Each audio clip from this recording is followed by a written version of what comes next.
From his Central Texas Command Center, deep behind enemy lines, the information war continues.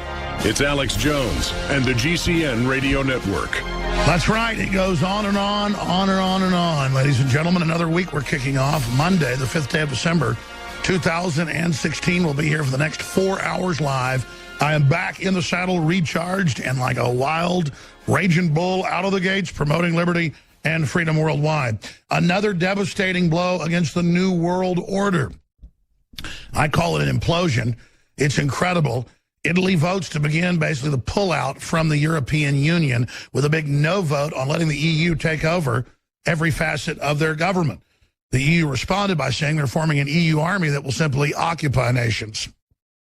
You cannot make that level of information up. This is just so insane. We also have the latest on the recount with Jill Stein as the public completely turns against her when they learn it's only against Trump. We've also had the stock market surging to all-time highs because of the Trump effect. And a very powerful video that Rob Dew put together on that front. But before we go any further, I want to get to a Chris Wallace piece where he destroys Jill Stein on a recount scam. Here it is. Aren't you doing precisely that right now? Aren't you doing exactly what Hillary Clinton called horrifying? I am not here to help Hillary Clinton or to express her point of view. In my view, the recount should have happened in the Democratic primary as well, where there were also very suspicious results, where voters appeared to be stripped from the rolls in Brooklyn, where hundreds of thousands of votes went uncounted in California. This is not about Democrats. It's not about helping Republicans. I didn't ask you that. I asked you. That's not the question I asked you, Dr. Stein. I asked you why not accept the results of the election, because what you're doing is exactly what Hillary Clinton said was horrifying. I don't care what Hillary Clinton thinks about this, and I care what the voters think about this, not what the politicians or the pundits or the party operatives think about this. This is about responding to the American voters who are standing up and saying we deserve an election system that we can trust and that is accurate, that is secure against hacking, against human error, against machine error, and that in which... Okay, the full Jill Stein clip's up on Infowars.com. As usual, Mark Dice, Infowars.com analyst, Infowars.com contributor, had a great breakdown. Jill, the recount con artist Stein, has canceled her recount effort in Pennsylvania, saying she didn't want to pay the $1 million bond that was required to initiate it. This despite raising $7 million, which she claimed was going to go to the recount efforts in Wisconsin, Michigan, and Pennsylvania. Trump's margin of victory in Pennsylvania was almost 50,000 votes, and all experts say that a recount would only sway a count by about 500. One of the reasons that zero experts are taking this recount seriously, and even the liberal waste of cyberspace website, The Washington Post, The Washington Compost, asked, why are people giving Jill Stein millions of dollars for an election recount? The recount is going on in Wisconsin, so let's have a look and see how that's coming along. The first day netted Hillary Clinton 1 extra vote.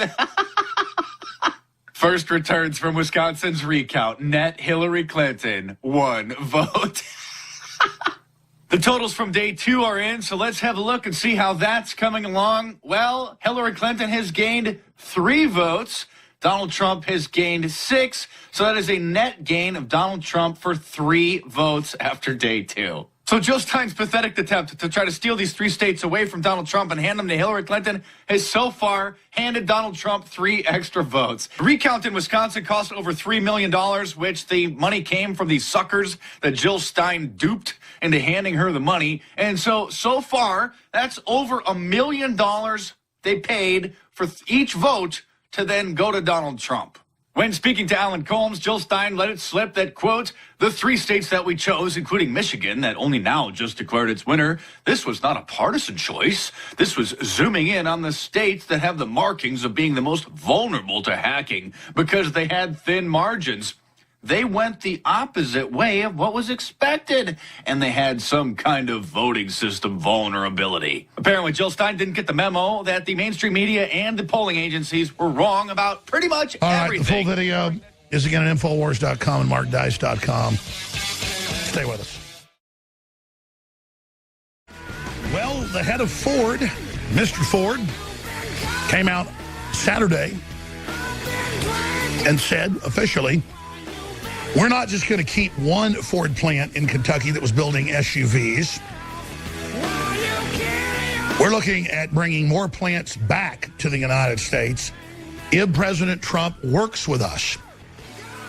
The response of Sarah Palin and some of the other supposed conservatives, and I'm not attacking Sarah Palin, I'm just shocked by it, but I really shouldn't be, was to put out tweets and make comments that what we're witnessing is crony capitalism and that Donald Trump is selling us out. Ann Coulter said the same thing. Ann Coulter says so much that's true, so much that's accurate, then she'll say the Japanese ought to pay us, radiation's good for you. Maybe targeted radiation to kill a tumor, but general radiation kills all your cells. But she said that about Fukushima. I don't want to sit here and bash her, but sometimes I think she just says really wild, incendiary things for the headlines. People say, well, don't you do that? No, I cover incendiary things that are happening, and it gets headlines because it should. There's plenty of real stuff out there, but I digress. Sarah Palin came out and said, I guess they're real happy in Indiana that Carrier's staying, and I'm glad for you, but this is crony capitalism. Well, he said he was going to fight. I'm going to explain something to everybody. And at the bottom of the hour, I'm going to tell you why I'm supporting Trump and where I think things are going. I'm going to really lay it out. Very important. But first off, I want to just say this now. If China has a corporate tax, depending on which year it is, it changes 10 to 15 points lower than ours. And if China has a currency 30 to 40 points below ours, depending on, again, what day of the week it is, the 30 to 40 points lower than ours. And if they have no environmental standards and slave labor wages and 16 to 18-hour work days with no benefits, how do we compete with that?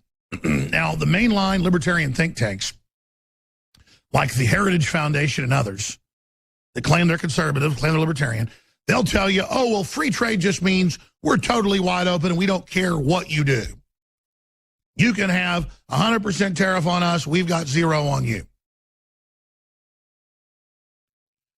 And then they don't complain when we have our coal power plants shut down, which gives us cheap electricity, and then China builds new ones. They don't point out that it's totally rigged at a 90-degree angle against us. Totally. And it's done by design. If Trump lowers our corporate tax to the global average, he's only made us on a level playing field. If he goes 5 points below, which he's pushing for, you could argue it's a trade war. So what? We've been getting the short end of the stick for 50 years. The media's been telling us how to dress and what to eat and what to do and how to talk for 50, 60 years. We've had enough of it. Oh, the Chinese might have a trade war. Do it. We're already under a trade war. What do you think? 80% of our factories closing. And now our service industry falling apart. And our mining disappearing. And rare earth minerals. The U.S. has less than 1% of global rare earth mineral extraction. 30 years ago, we had more than half. We're under economic sabotage. Let's come into the next segment with Beastie Boys, Sabotage. It's sabotage. It's sabotage 101 writ large on the wall in flaming frickin' numbers. But there is this whole fake libertarian right-wing, think tank deal that the left's been right about. Their answer is just tax them out of oblivion. No, make them come here. Or make some of them come here. I mean, I'm not saying I'll take crumbs, but they're like, oh, well, we'll never retain our greatness, the Chinese said last week, the communists, and our own media, echoing Obama. Oh, you got some magic wand? What's he going to do? On and on and on. And then you read the Heritage Foundation and all these other groups, and they're just like, it's terrible. It'll hurt globalization. It'll hurt big mega banks that broker one-sided deals and whose families control the big factories in China and India and Mexico so they can all consolidate wealth while we collapse. And in the end, they're holding all the wealth and we're putting 200-square-foot coffin apartments that cost more than 1,000-foot apartments. No. We're done. We understand what's happening. We're being put into economic bondage to control us, and they even write textbooks admitting it. That's what's so crazy. That's why my job is so frustrating. This is not my opinion. I've been saying that for 20-plus years. People finally are getting it, though. I should be more optimistic because this show creates the global talking points more than anybody else for the resistance to the global corporate system. So I ought to be thanking God every millisecond. But with great power comes great responsibility. And we can't be like the mainstream corporate news that's been caught producing all the fake corporate news and getting talking orders from the establishment. As we become the new dominant media, that means you out there with a Facebook page or a local radio host or whoever you are, we have to have the highest standards. The media can take what we do out of context here and there. Nobody's perfect, but we have very good standards compared to the globalist.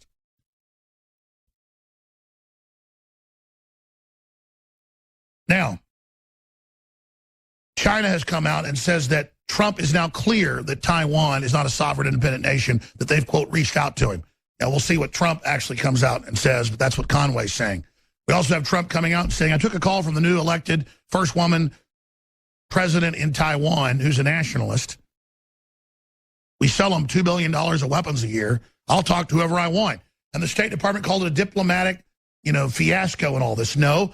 Our president shouldn't be kept slaves of the bureaucracy and the diplomatic corps. It's time to have a real president. I think it's very, very refreshing. And I shot the video yesterday.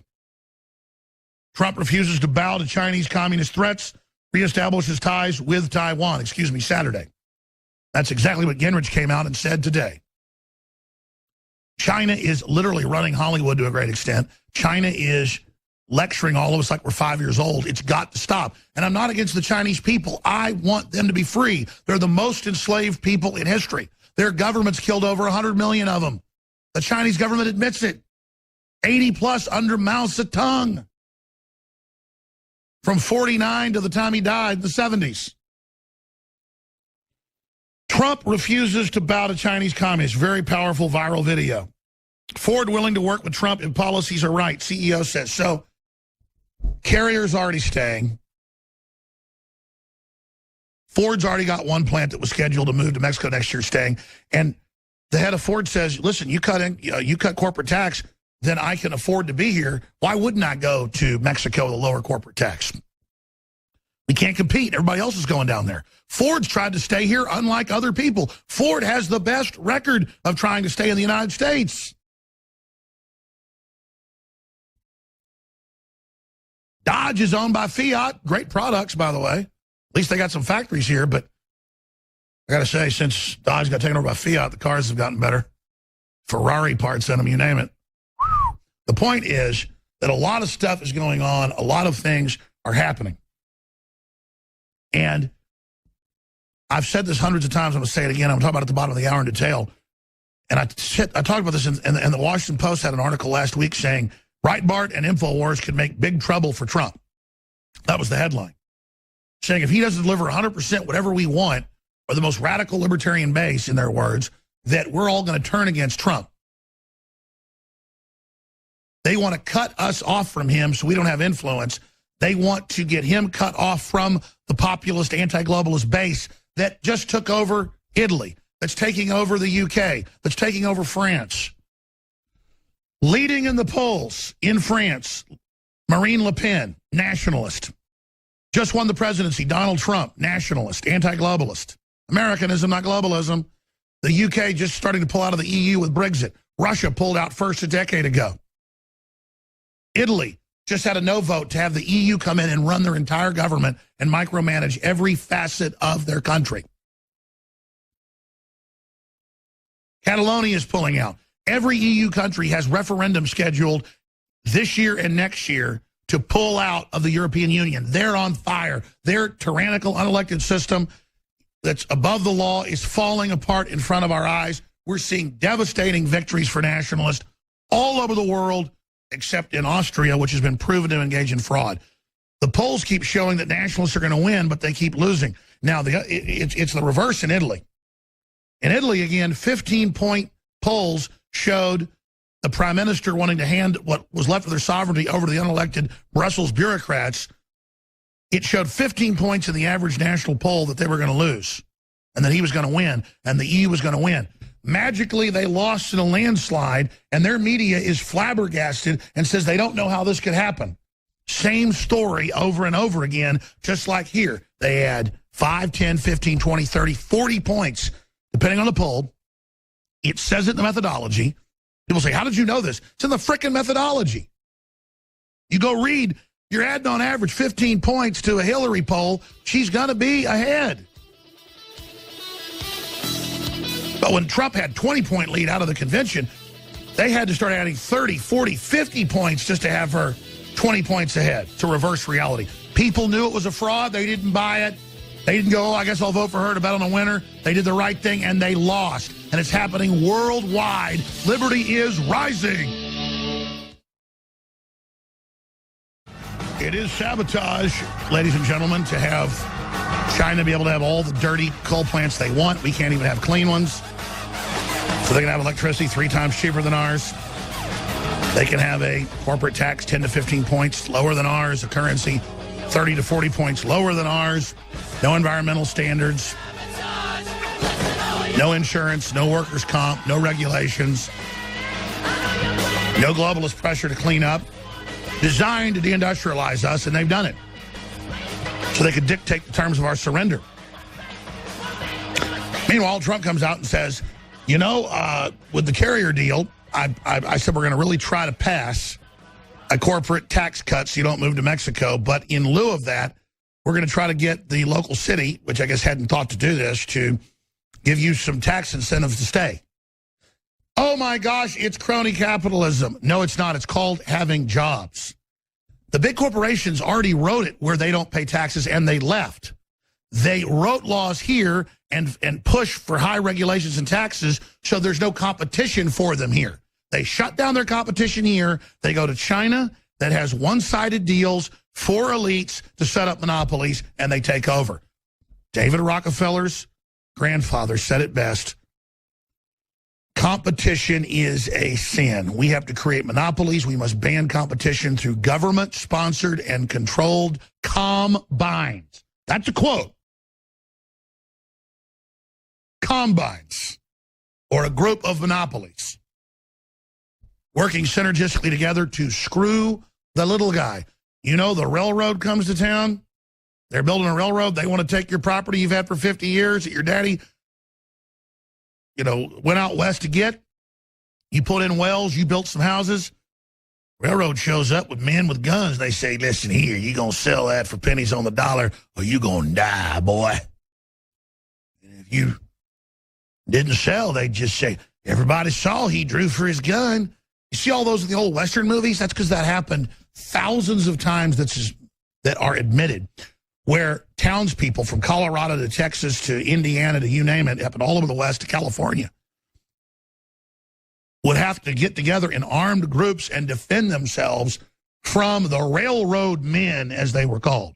And a railroad truck would pull up, and 50 guys would ride off on their horses with their guns, and they'd start killing people. And the U.S. Marshals wouldn't go after them because the big old railroad men had bought off the federal government. But you know what? The railroad men ended up getting their ass kicked all over the country, and by the 1890s and such, that stopped. So people better grow up and realize what we're facing. A bunch of mafias muscling in, and here comes Trump. We're going to play a video called The Trump Effect when we come back. Here comes Trump. And he says, we're going to cut our tax even with China.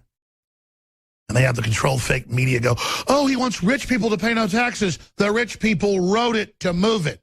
Warren Buffett, all the big rich globalists, are openly lobbying to keep that tax high because they set it up that way. You know how much General Electric pays on average year internationally? 0. You know how much Google pays on average globally? 3%. Because they do so much business back in the West, they have to pay some. You know what Apple pays? 0. Google it. Everybody knows this. And this is how they operate because they don't want an economy here. But already Apple under pressure because they've hit the peak where now their sales are plummeting because people don't have money to buy their products anymore. So now they're saying, oh, maybe we will have some stuff assembled here. I'm not saying I'll take crumbs, but that's how things begin. That's how you get a beachhead. But we're not getting crumbs with Trump. Ford says they'll move it all back. Ford, in a statement, Mr. Ford, I love how it's still family owned, came out and said, I will move it all back if you just simply have a level playing field and you cut the corporate tax and you allow us to have infrastructure and you don't gouge the hell out of us and you have reasonable bureaucracies, not total harassment.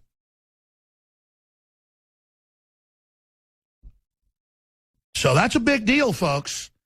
And that's why you see the demonization of Trump taking place. Now, I want to come back and play this video of the Trump effect. It's very powerful. And then I want to get into different philosophies on whether you should support Trump or not support Trump in these appointments, some of which are troubling. I'm going to just give you my mind on the subject. And then we can open the phones up if you'd like. You can give me your take on it. And then separately, the really incredibly positive news, another death blow against globalism with what's happened with Italy voting to not let the EU take over their country. This is so big. Cause for celebration. Talk show host, creator of Vice News and Vice itself, Gavin McInnes, always a great guest. He's going to join us for about 30, 40 minutes in the second hour today. Always a big enemy of political correctness, really entertaining. He's going to be joining us. And then we have Doug Hagmann of the Northeast Intelligence Group, who has sources inside the NYPD that days and weeks before stuff broke, he was breaking down the fact that the NYPD was investigating sex trafficking. We have Eric Prince, formerly of Blackwater, saying, currently XZ or whatever new name it's got, with a lot of their intel saying that is indeed what's going on. We know about the Lolita Express and Epstein and Bill Clinton and these Islamic sheiks and people that are known pedophiles that they were traveling with. And, of course, Mr. Epstein was convicted of that. And we have Boys Town, and we have the pedophile networks in Europe that have come out, and in the UK, and we have Penn State, and we have the Catholic Church, and all these cover-ups, and CNN is out running around saying there's nothing to the Podesta emails. It's insane. There's no such thing as organized child trafficking, basically, even though they know full well that's not the case. And then putting out fake news saying we are the creators or the progenitors of the Pizzagate controversy. Pizza is in FBI files as code word for sex. Then people picked up on some pizza place in D.C. and Reddit and Facebook posters have claimed that that's the headquarters. We've said be very careful. Folks shouldn't just pick out this or that out of the thousands of emails and claim that you know something's going on. Folks have investigated it. There is some weird stuff there, but I don't think you can prove it one way or the other. And I've always pointed out, we're one of the biggest media organizations in the world now. We have to be very, very careful. And so I've got videos I've shot on this saying everybody should investigate it, but not jump to conclusions that are getting 30% downvotes. That never happens. Saying, oh, you're covering up Pizzagate now. No, I had CNN yesterday and today say that I'm behind it all. Just like they say that I say Obama sent a tornado to Oklahoma City. I never said any such thing. Or just like they say that I'm, quote, deeply racist. This is what they do. It's why they're discredited. But at the same time, we're the big outlet that gets blamed for everything everybody else does. And quite frankly, with the cover-ups of Jimmy Savile, and the cover-ups of all this other garbage, and all the pedophile scandals at major universities and what's going on in other major institutions and the media cover-up and the government cover-up of it, I know why the public's so freaked out, because the cover-ups and the pedophilia are so prolific and so institutionalized. But when I saw media 3 weeks ago only focus on a couple pizza places in D.C., I said, is that a honeypot to distract us onto one small area and not look at the greater picture, then try to discredit that and throw the baby out with the bathwater? And sure enough, that's what's going on. That's what's unfolding. I'm not passing judgment. I'm not saying one way or the other. The emails are bizarre. The statements are bizarre. The art is bizarre. The spirit cooking is bizarre. It is satanic. It is a ritual. The lady admits it. But it's New York, D.C., L.A. It's thousands of names. I can't figure it out. And so the issue here is we need to continue to investigate the larger child trafficking networks themselves and what happened at Penn State and what happened at other major institutions that's now been swept under the rug, and ask why our mainstream media covered it up for so long before it finally began to come out. That's the bigger story here. And we've been there day one exposing what happened at the Catholic Church and what happened at the Vatican and what happened at Penn State. And I've been proud to do that, but we've done it with real research and real guests and real analysis and not speculation.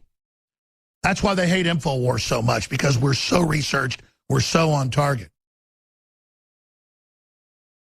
And that's why they want to say we're fake news, because we're hurting them so bad. They're the fake news, caught lying, caught being run by the White House, caught having the communist Chinese tell them what to say and what to do. The communist Chinese have gotten so arrogant, they were there again in the Wall Street Journal last week, telling everyone, shut down your fake news. Go after your new press. Go after your independent press. Have state-run media. Join with us. The whole globalist world is struggling, from the EU to the communist Chinese to the criminals in the UK that run that government to a great extent, to suppress the nationalistic insurrection worldwide that is trying to throw off the criminal organizations that have hijacked our nations. And you cannot deny the pedophile thread that runs through all of these governments as a system of compromise and control. So because CNN has attacked us, and because different organizations have tried to misrepresent what we're saying and what we're doing, I'm going to now start cutting reports that go into Savelle and Prince Charles and Boys Town and Penn State and the Vatican and the underage call boys at the White House hundreds of times. That's mainstream news articles. And the CIA and the Finders case. And I'm going to go show everybody the admitted, real, confirmed pedophilia. And Salon Magazine saying pedophilia is not a problem. And so and other publications coming out saying incest is good. The truth is, there's a very sick underbelly here. But just because it's going on, we can't become like the mainstream media on witch hunts and sit there and just say, well, this looks like evidence, so they're guilty of all this.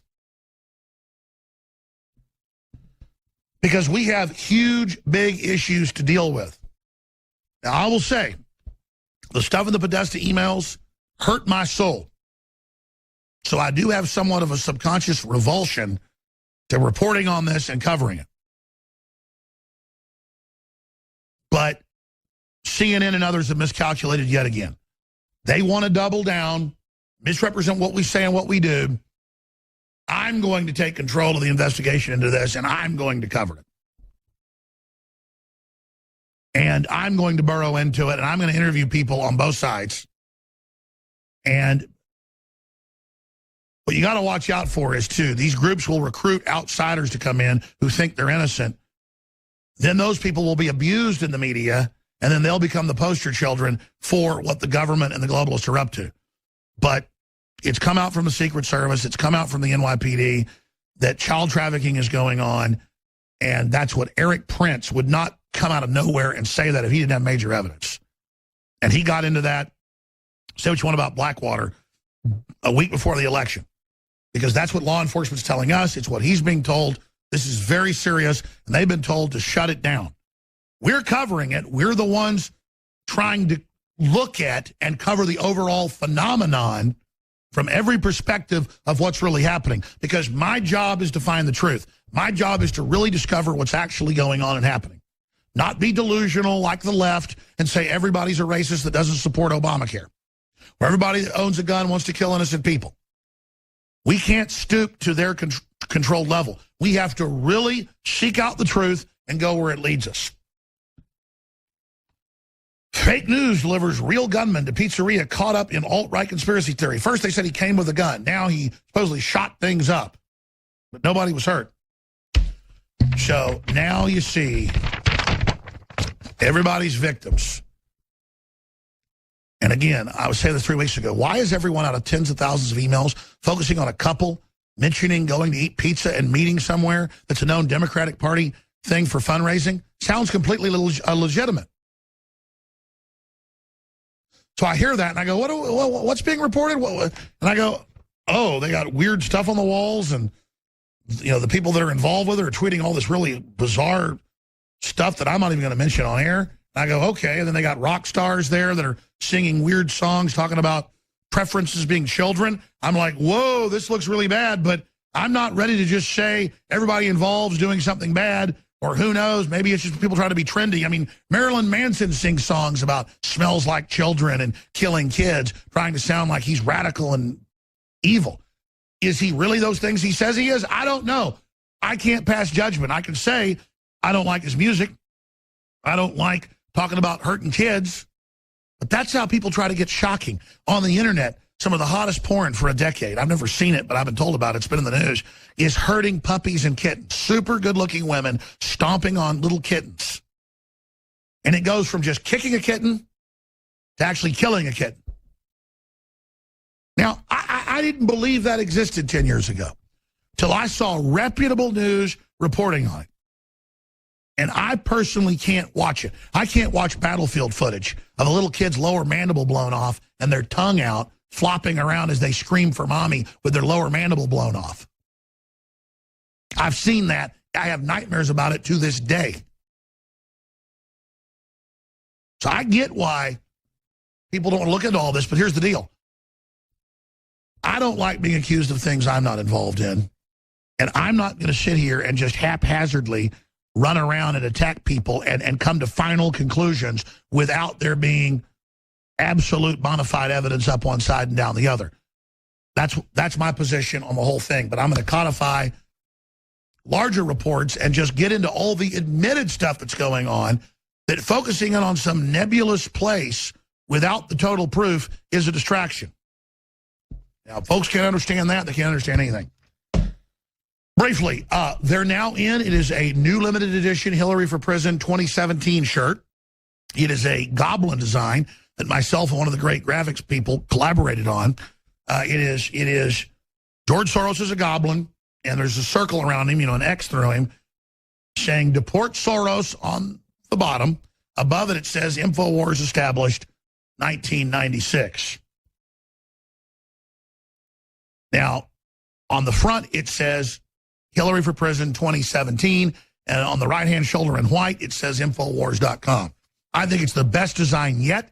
It is a limited edition of the shirt, and the profit we make off of it helps fund this operation, so we need your support now more than ever. Hillary for Prison 2017, great way to celebrate the fact that we defeated her in the polls and the court of public opinion, but we're not done yet. Now it's time to keep pushing for her to be indicted, or for Trump to call for investigations of the foundation, which Conway has said is still on the table. And let me tell you, it is still on the table.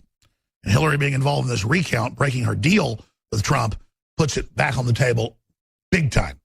So get that shirt. Also, we have new specials running at InfoWarsStore.com.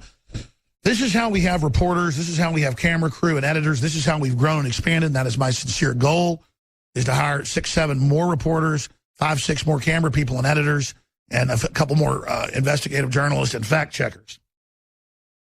We've got a big news organization, and for myself and Rob Dew to be the main fact checkers around here is exhausting.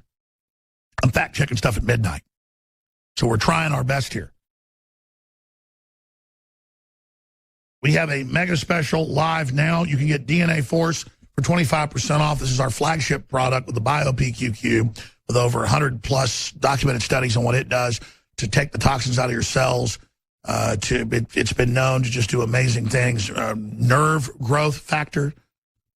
This is sold as a drug in Europe, just the BioPQQ alone. The CoQ10, digestive enzymes, powerful herbs, and many other high-quality ingredients that fuse together to be the ultimate product. Similar stuff sold in clinics for $200, $300, $400, $500. It's a fraction of that, ladies and gentlemen, because we only mark it up, I don't know, it's on discount, like 60%.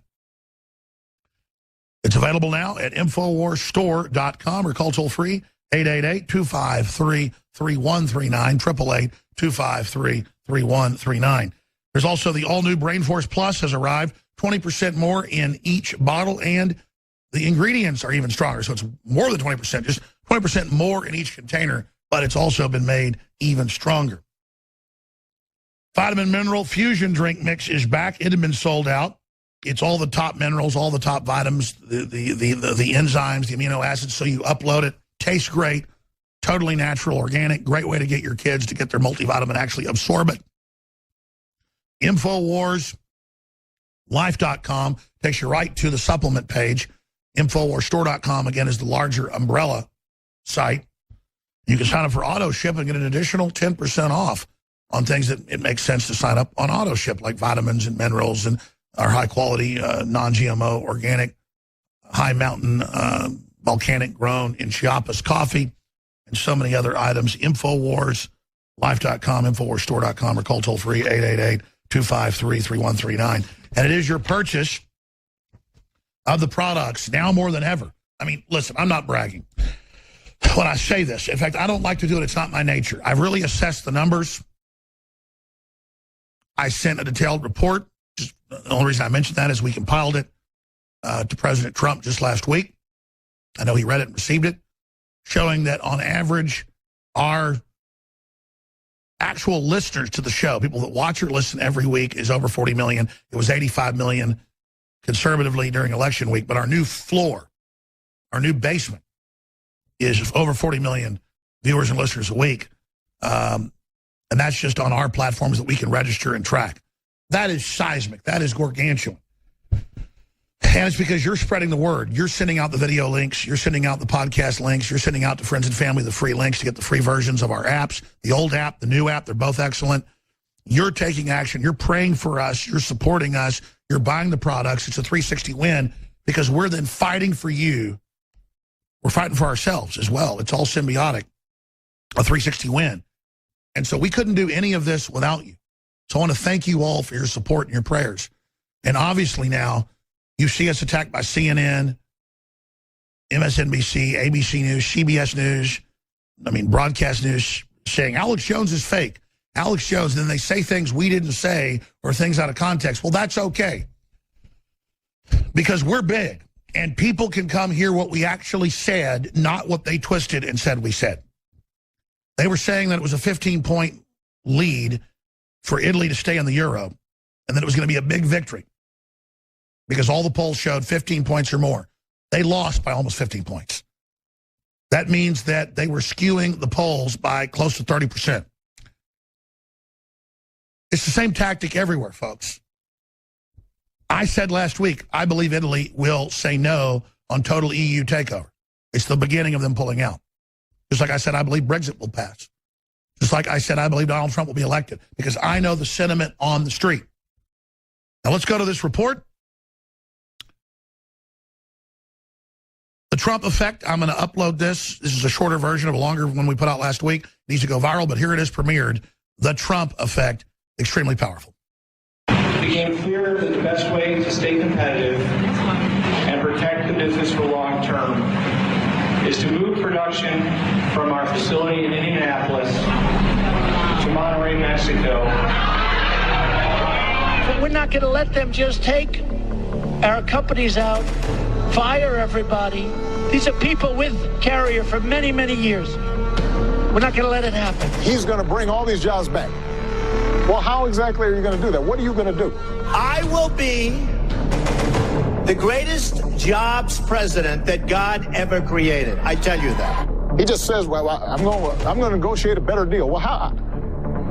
How exactly are you going to negotiate that? I mean, if he could come here and save these 1,400 jobs here tomorrow, I'll gladly vote for him again. What magic wand do you have? Late tonight, CNBC broke news Trump is heading to Indianapolis this Thursday to announce a deal that would apparently save 1,000 jobs. Carrier confirming that report, tweeting out late tonight, we were pleased to have reached a deal with President-elect Trump and, this is key, VP-elect Pence to keep close to 1,000 jobs in Indy. More details soon. What magic wand do you have? And usually the answer is he doesn't have an answer. And more importantly, I heard Mike saying about what happened today in Indiana. We're going to do that all over the country. We're going to do it all over. Carrier, thank you, Carrier. As Ford just announced, they're doubling down. They're going to build much more in Mexico. We can't allow it to happen anymore. We're not going to allow it to happen anymore. What magic wand do you have? President-elect Donald Trump taking credit for keeping a Ford auto plant here in the United States. He hit the motor company hard on the campaign trail, criticizing Ford for shipping jobs to Mexico. Now, Ford Chairman Bill Ford is extending an olive branch, calling Trump this week to let him know that the automaker is shelving a plan to move production of one of its vehicles from Kentucky to Mexico. It used to be the cars were made in Flint, right? And you couldn't drink the water in Mexico. Today, the cars are made in Mexico, and you can't drink the water in Flint, Michigan.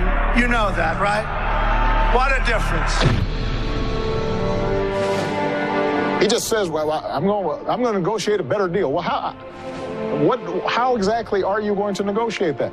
Will the iPhone labels soon say Made in America? Well, according to one report, opportunities to move production over to the States from China are actually being explored. If you see the new Trump administration come in and actually overhaul the corporate tax code, do things like spur infrastructure investment in the States, could that make this more feasible? And maybe they start by building an assembly plant and just shipping parts here.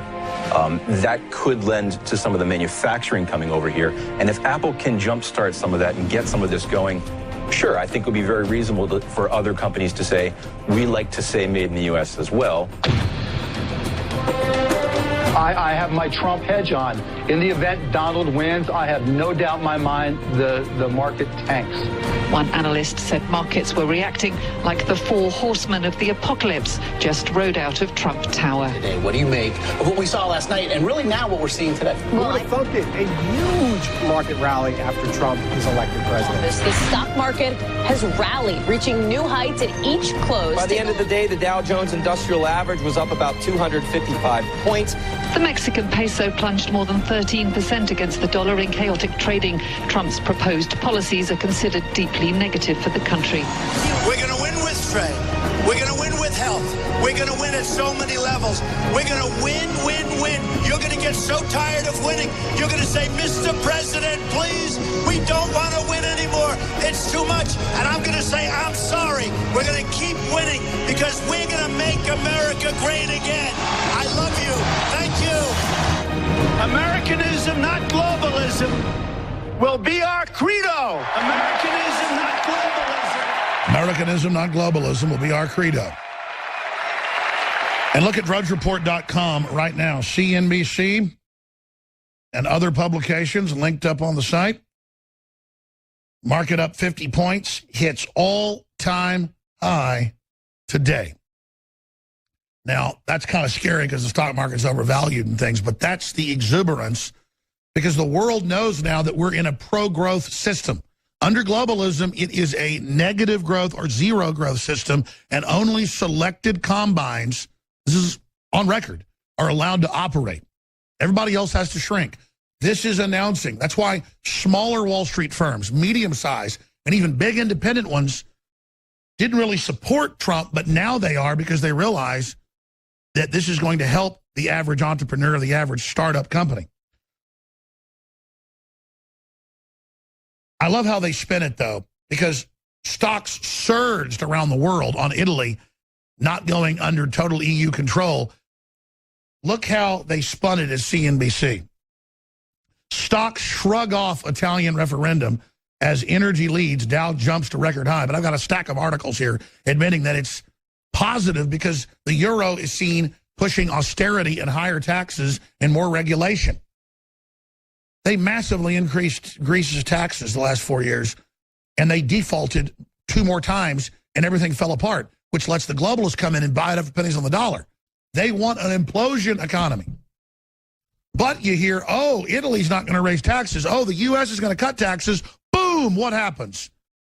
It races up. And if Trump just holds taxes the same, cuts taxes, but holds spending to the same, we will bring in more tax receipts and pay down the debt.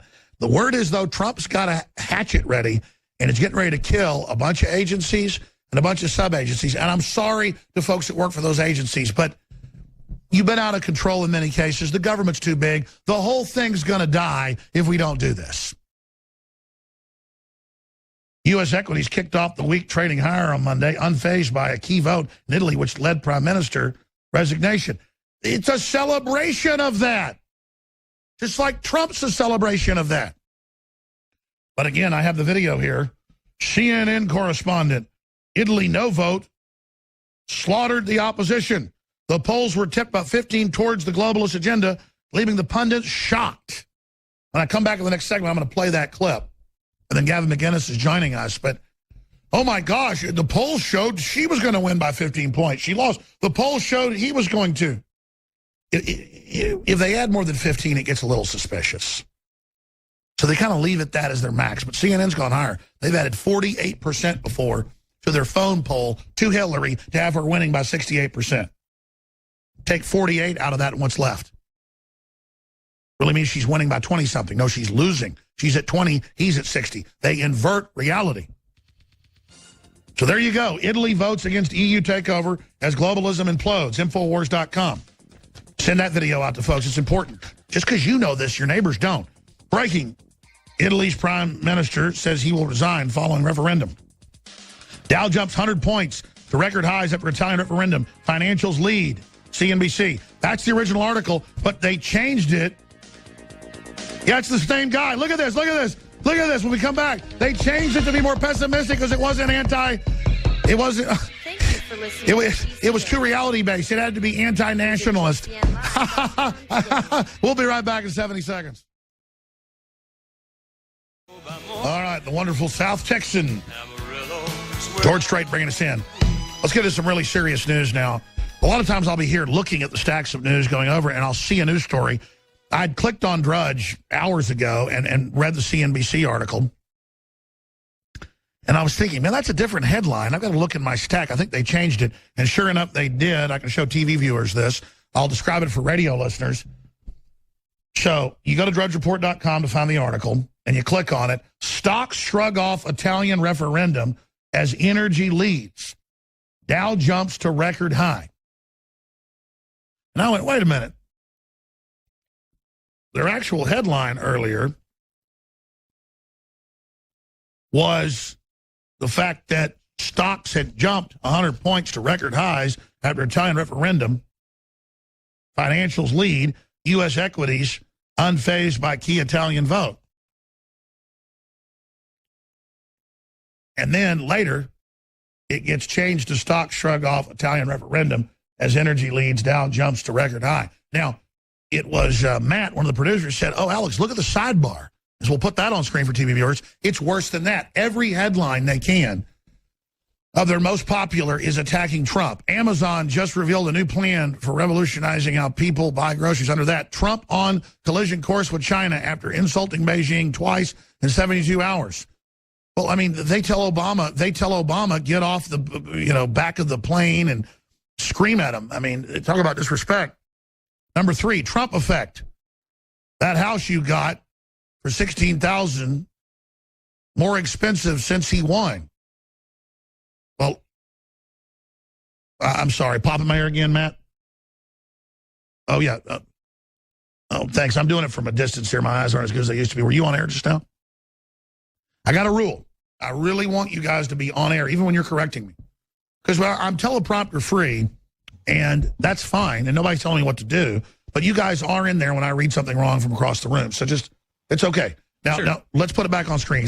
So I heard this morning when I was looking for videos for the show, on CNBC. It was actually, I'll scroll down here for you guys on screen.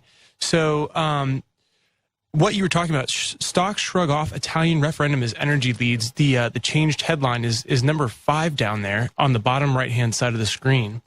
And like you said, all of these headlines right here, they're taking a lot of the successes of the Trump victory. And spinning it. Yeah, they're spinning it against him. He says just 3 stocks are responsible for almost half of the Dow's huge one-month rally. There's another one, Trump effect. That house you want got $16,000 more expensive since he won. Well, I thought people want housing prices to go up. Trump on collision course with China after insulting Beijing. It's all attack pieces. People ask, why are we all these pro-Trump stories or just stories about Trump? Because it's about the global revolution against the New World Order. Matt? Yeah, you know, I think this is just a sign of things to come. I think that Trump is going to be kind of at war with the media here for the I totally agree. Future. If you thought it was bad before, get ready. Gavin McInnes, the comedian, the media mogul, the funny guy, is coming up straight ahead. Stay with us.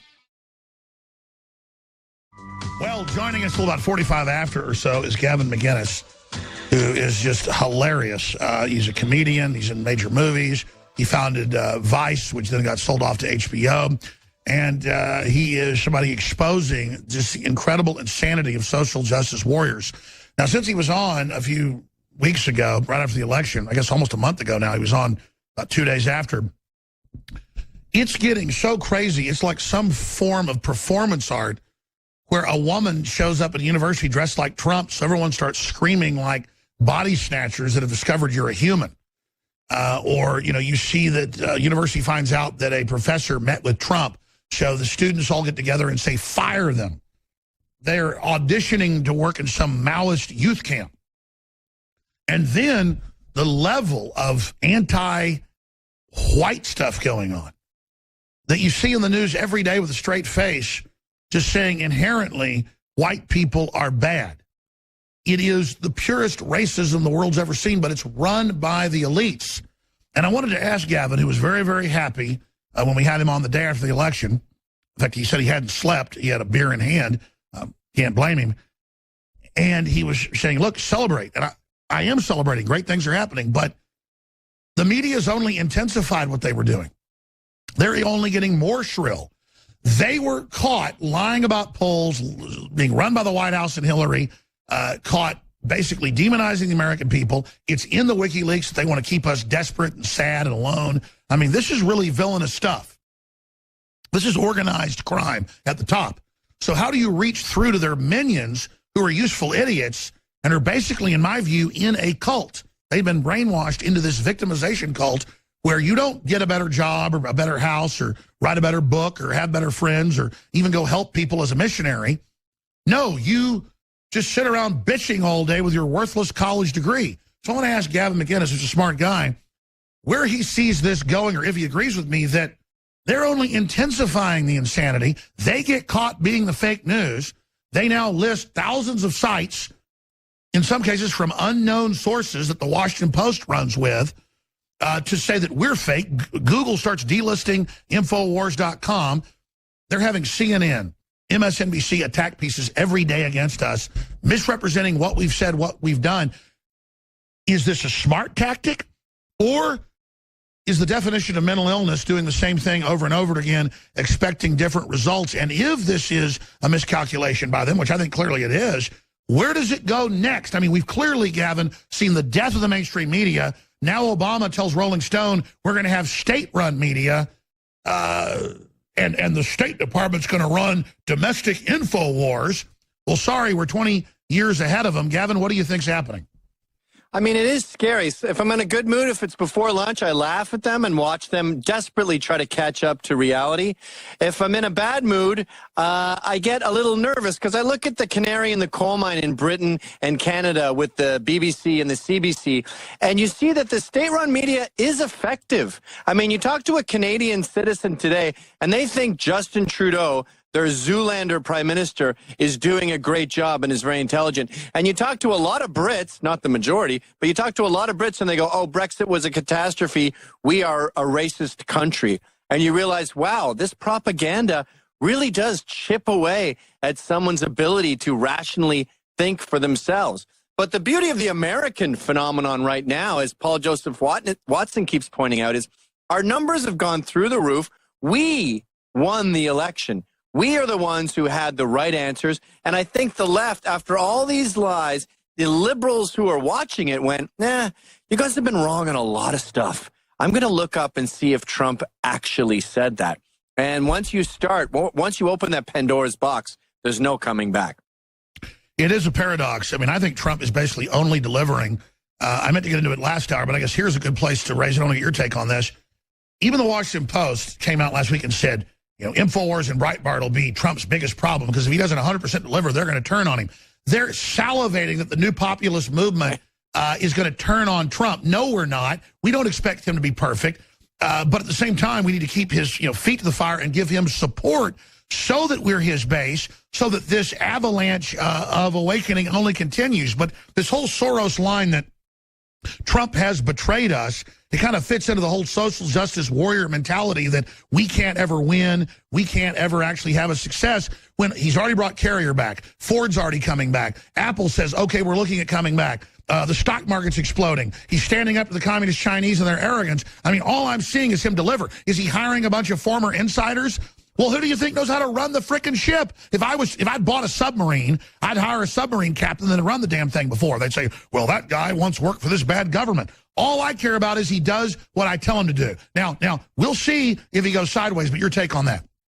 Well, aren't they conceding, by the way, that InfoWars and Breitbart are incredibly powerful? They accidentally do this all the time. They go out on an attack and they end up giving you all this credibility. And I remember you said once, if Trump betrays us, we're going to drag him out of the White House by his heels.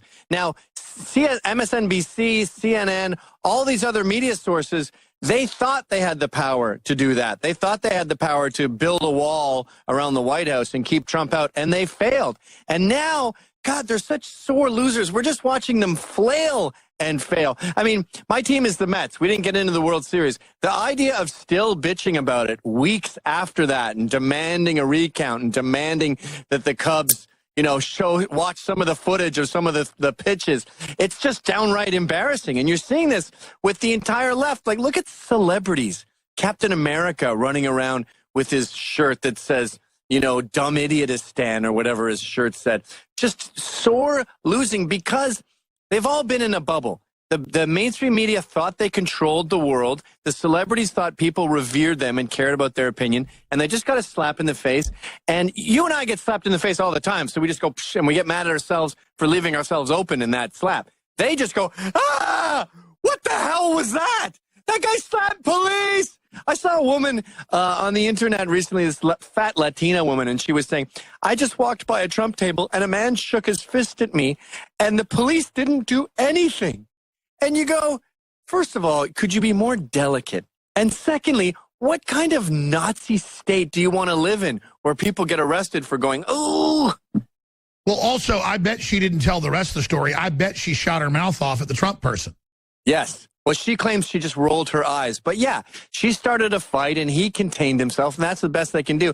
And then they just start purporting all these fake hate crimes. Have you ever seen more badly drawn swastikas in your life? Oh, they're always like backwards and look like a 3-year-old lobotomy patient did it. I mean, I've seen... Hey, liberals, it's very simple. You start with an S, and then you do the other S lying on its back, okay? It's not two things going down, and you don't just draw right angles until you're done. That's not how it works. Oh, and here's the crazy part. The cops, not that the cops are perfect, but the cops in almost every case go and interview who first reports it, and it turns out they get caught and have to admit it. Almost every black church that's burned, almost every KKK cross, almost every dorm swastika, it turns out to be liberals that just wanted attention. They have built this narrative on racism and evil white men. That's why anything bad about America is because of that. Now, the problem with that demand is if you don't have the supply, you have to start conjuring it up. So they say that Klansmen are galloping through universities on their horses and throwing nooses everywhere. That isn't happening, so their narrative starts to crumble. So what do you do to maintain the narrative? You censor information and stop the truth coming out. That's what all the commies did, and it works great. And the second thing you have to do is make fake hate crimes. Not enough Klansmen around? Put on your own hood. Make sure we don't see your black hands, by the way. And then go gallop around yourself going, I'm in the Klan. I'm run America. Woohoo! Well, that's my next point is even when my dad was a kid in East Texas, the Klan were known as the buck-toothed moron idiots. The most uncool people were in. But there were some when he was growing up. Now it's like literally white trash on welfare with one tooth. Literally, they can hardly talk. And then they act like it's just this epidemic of KKK running around. And what are their crimes? What have they done? I mean, if we're going to be so scared of a group, I'd like to see their effects.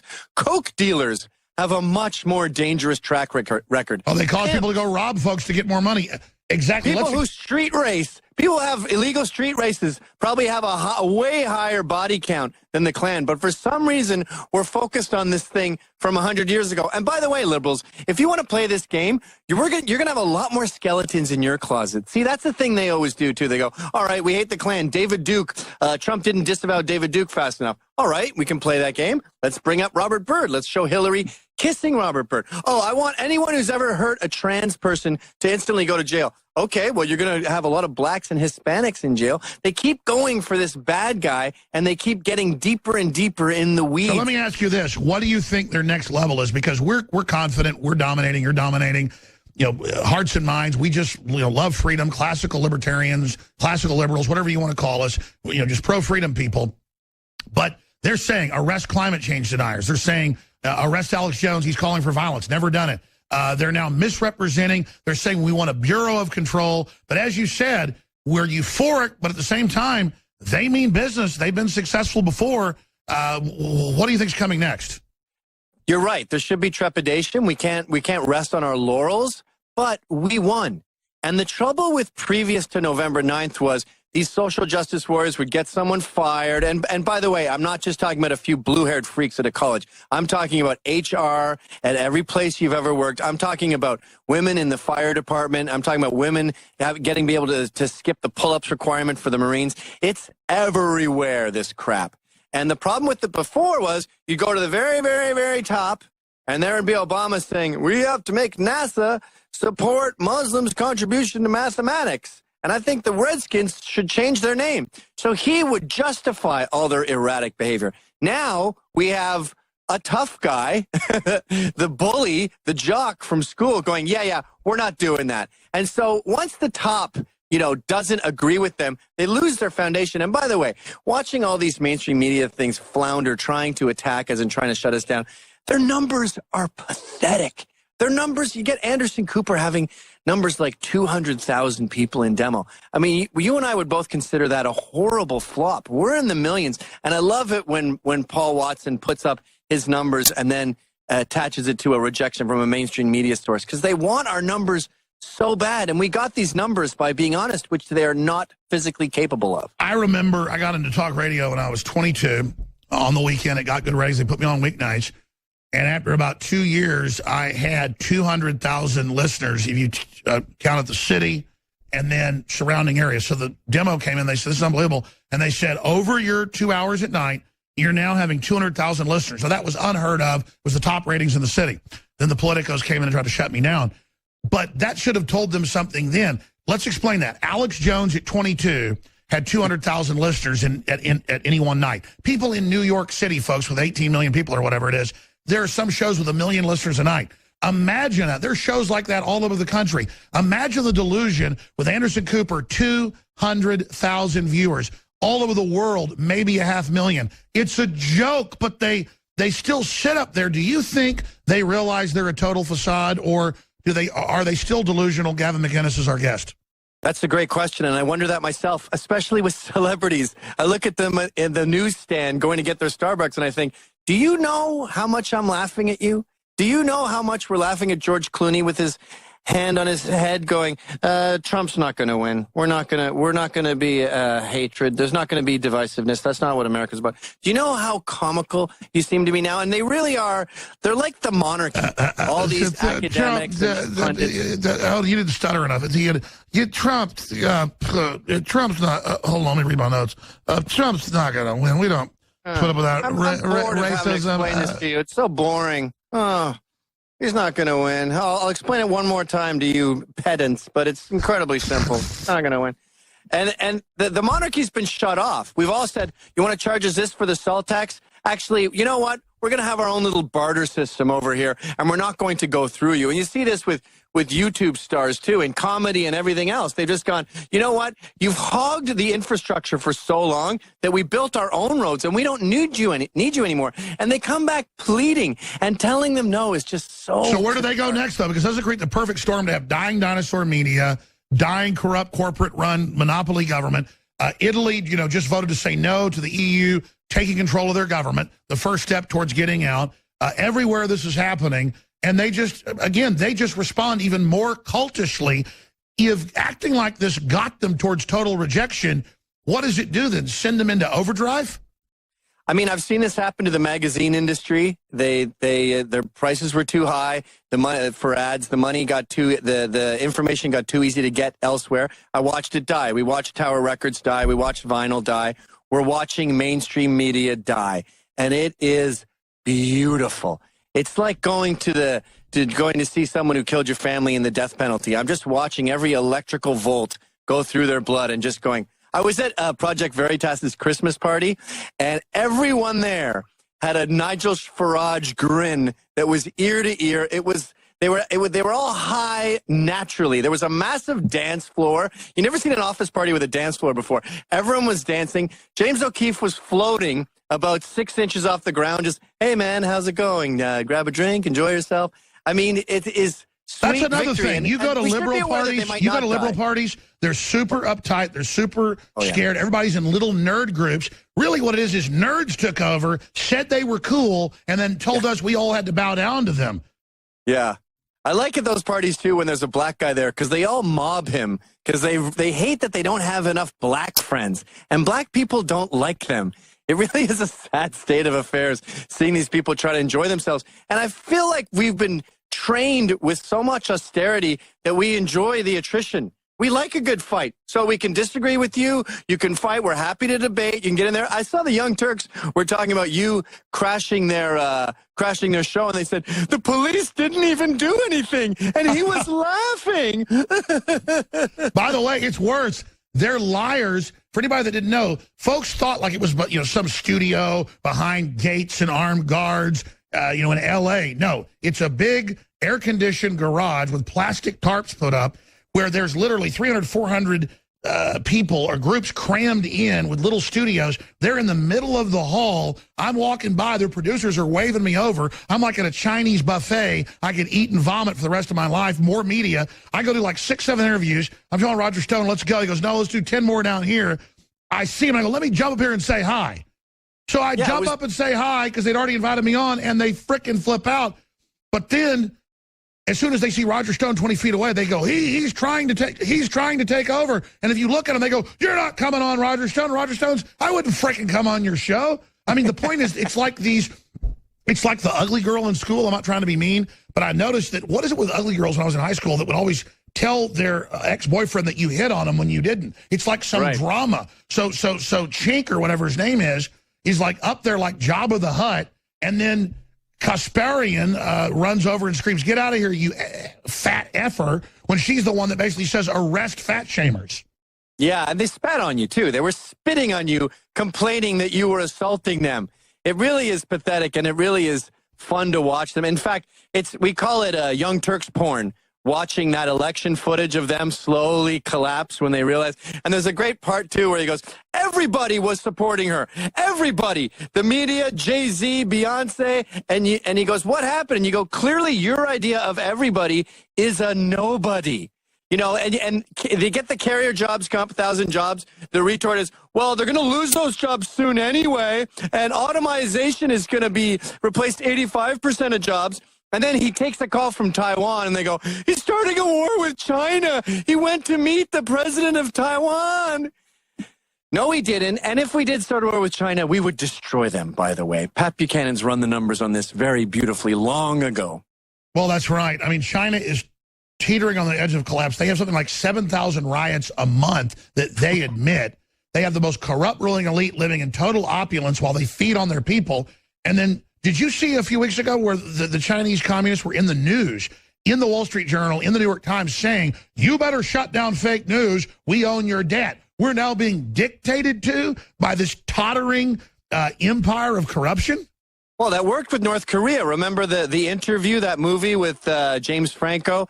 They an anonymous email that someone assumed came from North Korea made us shut down the theaters and ban the movie. It was only available on demand. That was a couple years ago. And that was Obama's America. Capitulation. No, we're not doing that anymore. If we got that threat today and it was signed from North Korea, Trump would make sure that movie was shown in every theater in the country, and we had armed guards there to make sure everyone was safe. We need to defend our rights for free speech because we tried it their way. We tried it the left's way, and it reeked of Stalinism, and that is more oppression and less freedom. And by the way, when we have less freedom, they're the ones who get screwed first. You and I can survive any environment. It's the wimps that are going to be crushed when they institute their own beloved fascism. CompoundMedia.com hosts his own daily show. Gavin McInnes is our guest. We're going to come back, and I'm going to ask him what he's looking at. You know, the famous question I ask, what's on your radar? What are you looking at? What do you think is most important right now, instead of myself here asking the questions? And I want to hit a few other tidbits like Kaepernick, who has this horrible record in the NFL. He's a spoiled, rotten brat. He makes hundreds of millions of dollars. And then he's running around saying, you know, I like Cuba because they're not racist. Does he have any idea how racist the Caribbean is towards black people? I mean, it's more racist than we are now. And I'm not bashing the Caribbean nations or Latin America, just the utter ignorance of this jackass that's coming up. But first, we have a new limited edition T-shirt. You meet like-minded people. You flaunt it in their face. You wake people up. Hillary for Prison 2017 on the right arm, Infowars.com to spread the word. Meet like-minded people. Supports the broadcast, but on the back, this is new. A goblin design I came up with the graphics folks. Let's just say Alex Jones inspired. Infowars, established 1996 on the top. Deport Soros on the bottom with him as a goblin with a big cross through it. Ladies and gentlemen, this is a great shirt to wear and supports the broadcast. Infowarsstore.com or call toll free 888-253-3139. No reviews yet. It just came out a few days ago. But the other shirts had 5-star reviews and was the dominant T-shirt of this year so far. This is limited edition. We need your support now more than ever. And hell, where do you get bigger bang for your buck? We are savaging these dirtbags. Stay with us. A lot of people, and I make this point every time I have another talk show host on, say, well, why do you have other talk show hosts on? Well, other talk radio / TV folks don't do that, especially in your same genre. Because I don't look at demographics. I'm not in a genre. I'm trying to change the world. CNN, MSNBC, the New York Times, every time I've been interviewed by them, they say, don't you understand what you say is discrediting? It's not in the mainstream. I'm not trying to be mainstream where we're bent over a barrel by the communist Chinese and they tell us what movies we can have. I don't want to be in the place where our border's totally wide open and you let people with leprosy in. Might as well at least treat them. I don't want to be in your mainstream where the word mother and father they're teaching kindergartners is bad because somebody else might not have one. I don't want to live in your basket case fruit cake land where foreign banks have robbed the country so they've got a rearguard action of just turning people into mental midgets, basket cases, so they never figured out how they were screwed over. Because that's what this is psychological warfare. I'm not trying to go back either. The Renaissance, 1776, came out of the Magna Carta and the Gutenberg Press and everything we see today. I want more of that. I want to go forward. When they say, oh, the 1776 Declaration of Independence, that I'm totally independent, that as long as I'm not hurting somebody, no government leader, no religious leader can say I've got to follow their cult. This is the cutting edge of true liberalism. But I don't use that term because the modern liberal is like Gavin McInnes said, is like a Stalinistic freak. And by the way, when you read the Communist Manifesto and you read Das Kapital and you read what they set up as commissars in the Soviet Union over the next 50 years, it is word for word. Political correctness comes from Russia. The stuff they did in Mao's China, they're literally following it here. So Gavin McInnes is our guest, but get this straight. I'm trying to shock people with the truth. I'm trying to shake people out of their catatonic state. I'm trying to change the world. And a lot of folks go, well, we're supposed to be patriots that sit out in the woods getting our guns ready for civil war, not ever succeeding. And if Trump succeeds, it means he's sold out. liberty in the last 300 years keeps succeeding. That's what this is all about. What we're promoting is prosperity and choice and private property. And do what you want as long as you don't hurt somebody. That's really sexy compared to what these people are selling. They're unlistenable. The lecturing, the word control. NPR is like a Jim Jones brainwashing cult. No emotion to just soothe you into oblivion. Gavin McInnes, can't stop watching him. Watch him on the treadmill. Watch him, listen to him when I'm out jogging or whatever, if you can call it jogging. Yeah, and then my son listens to it as well. And it's addictive.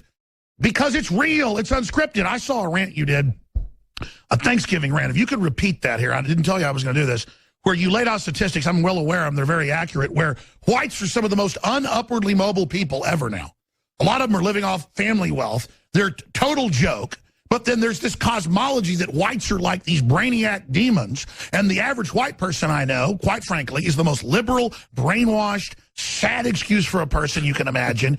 With their thumb up their you-know-what, going around moral justice, signaling, virtue signaling to everybody like a mental patient. And then I'm hearing these masterminds are doing something. So it's just crazy.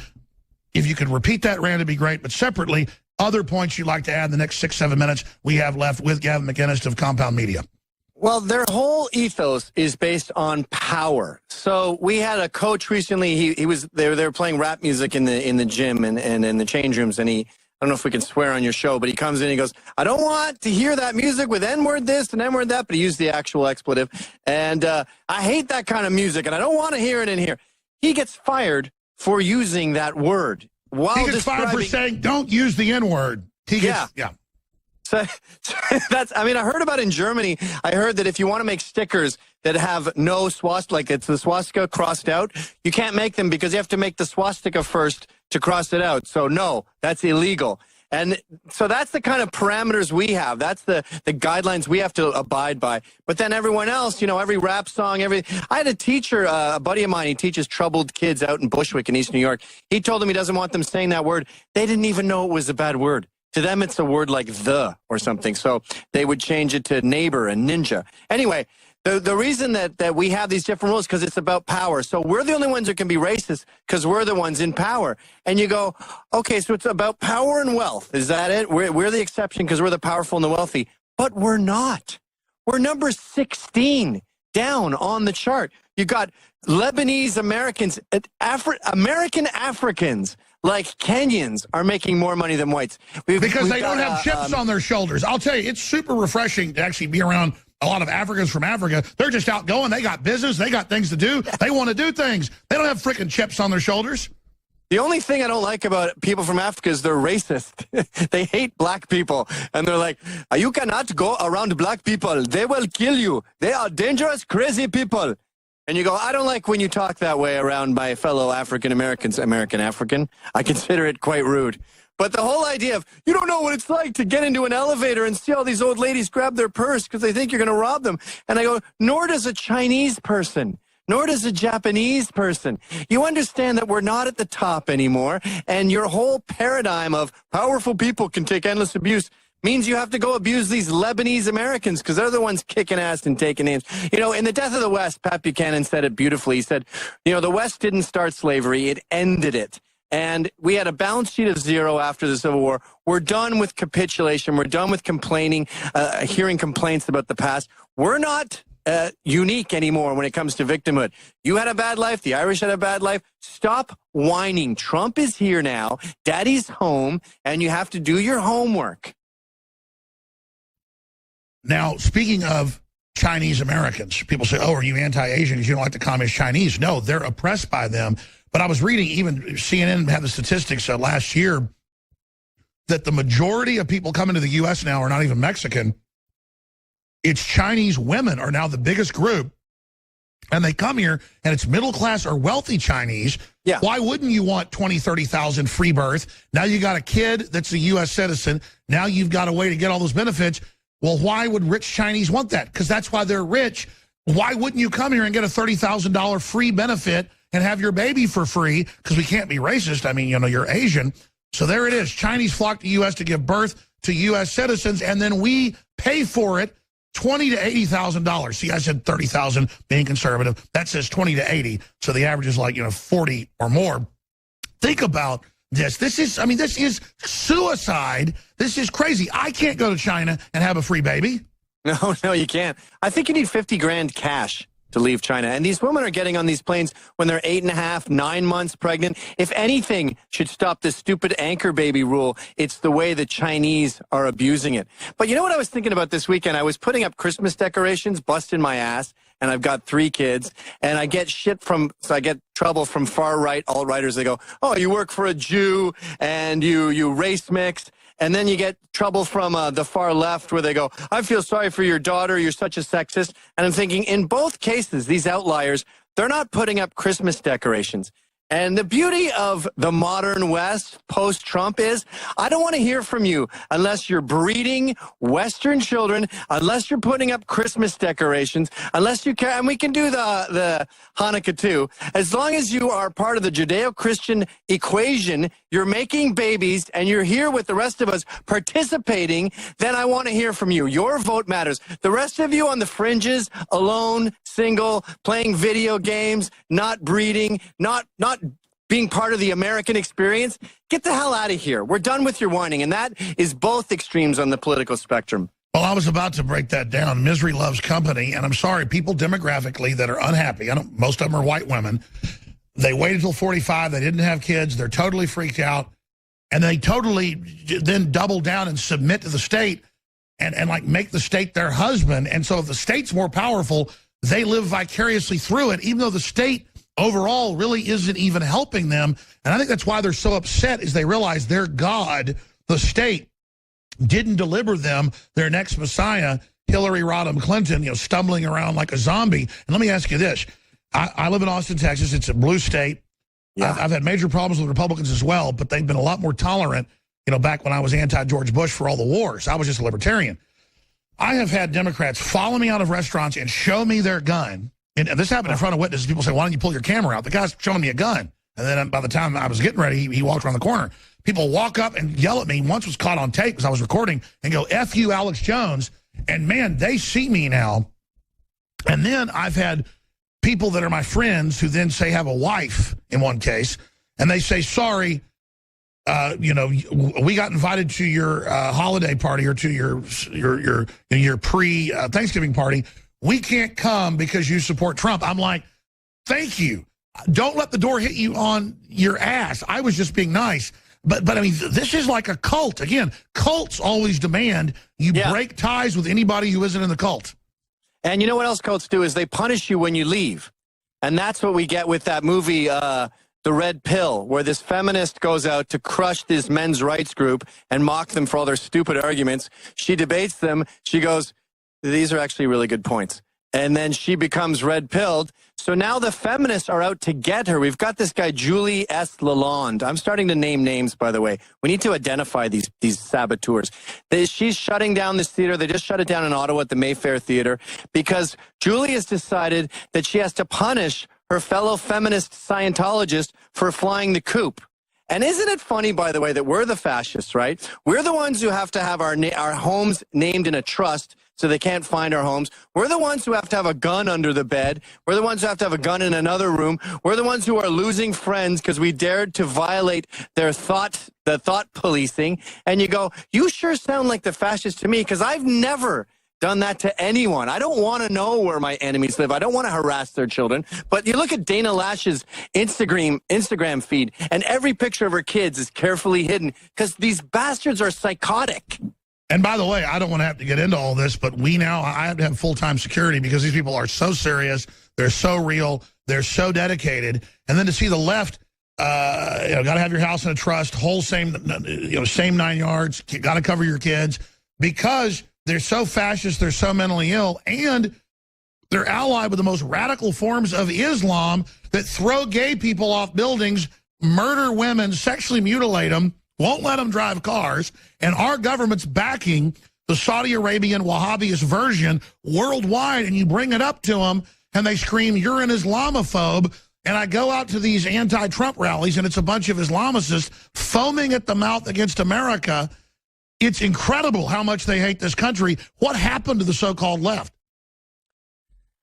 They became, power corrupts, absolute power corrupts, absolutely. And they became dictators. They became fascists because they got too much power. And if you want to know who's in power, by the way, a great litmus test is to see who you can't make fun of. You want to make fun of, you want to do piss Christ? You want to put Jesus in urine?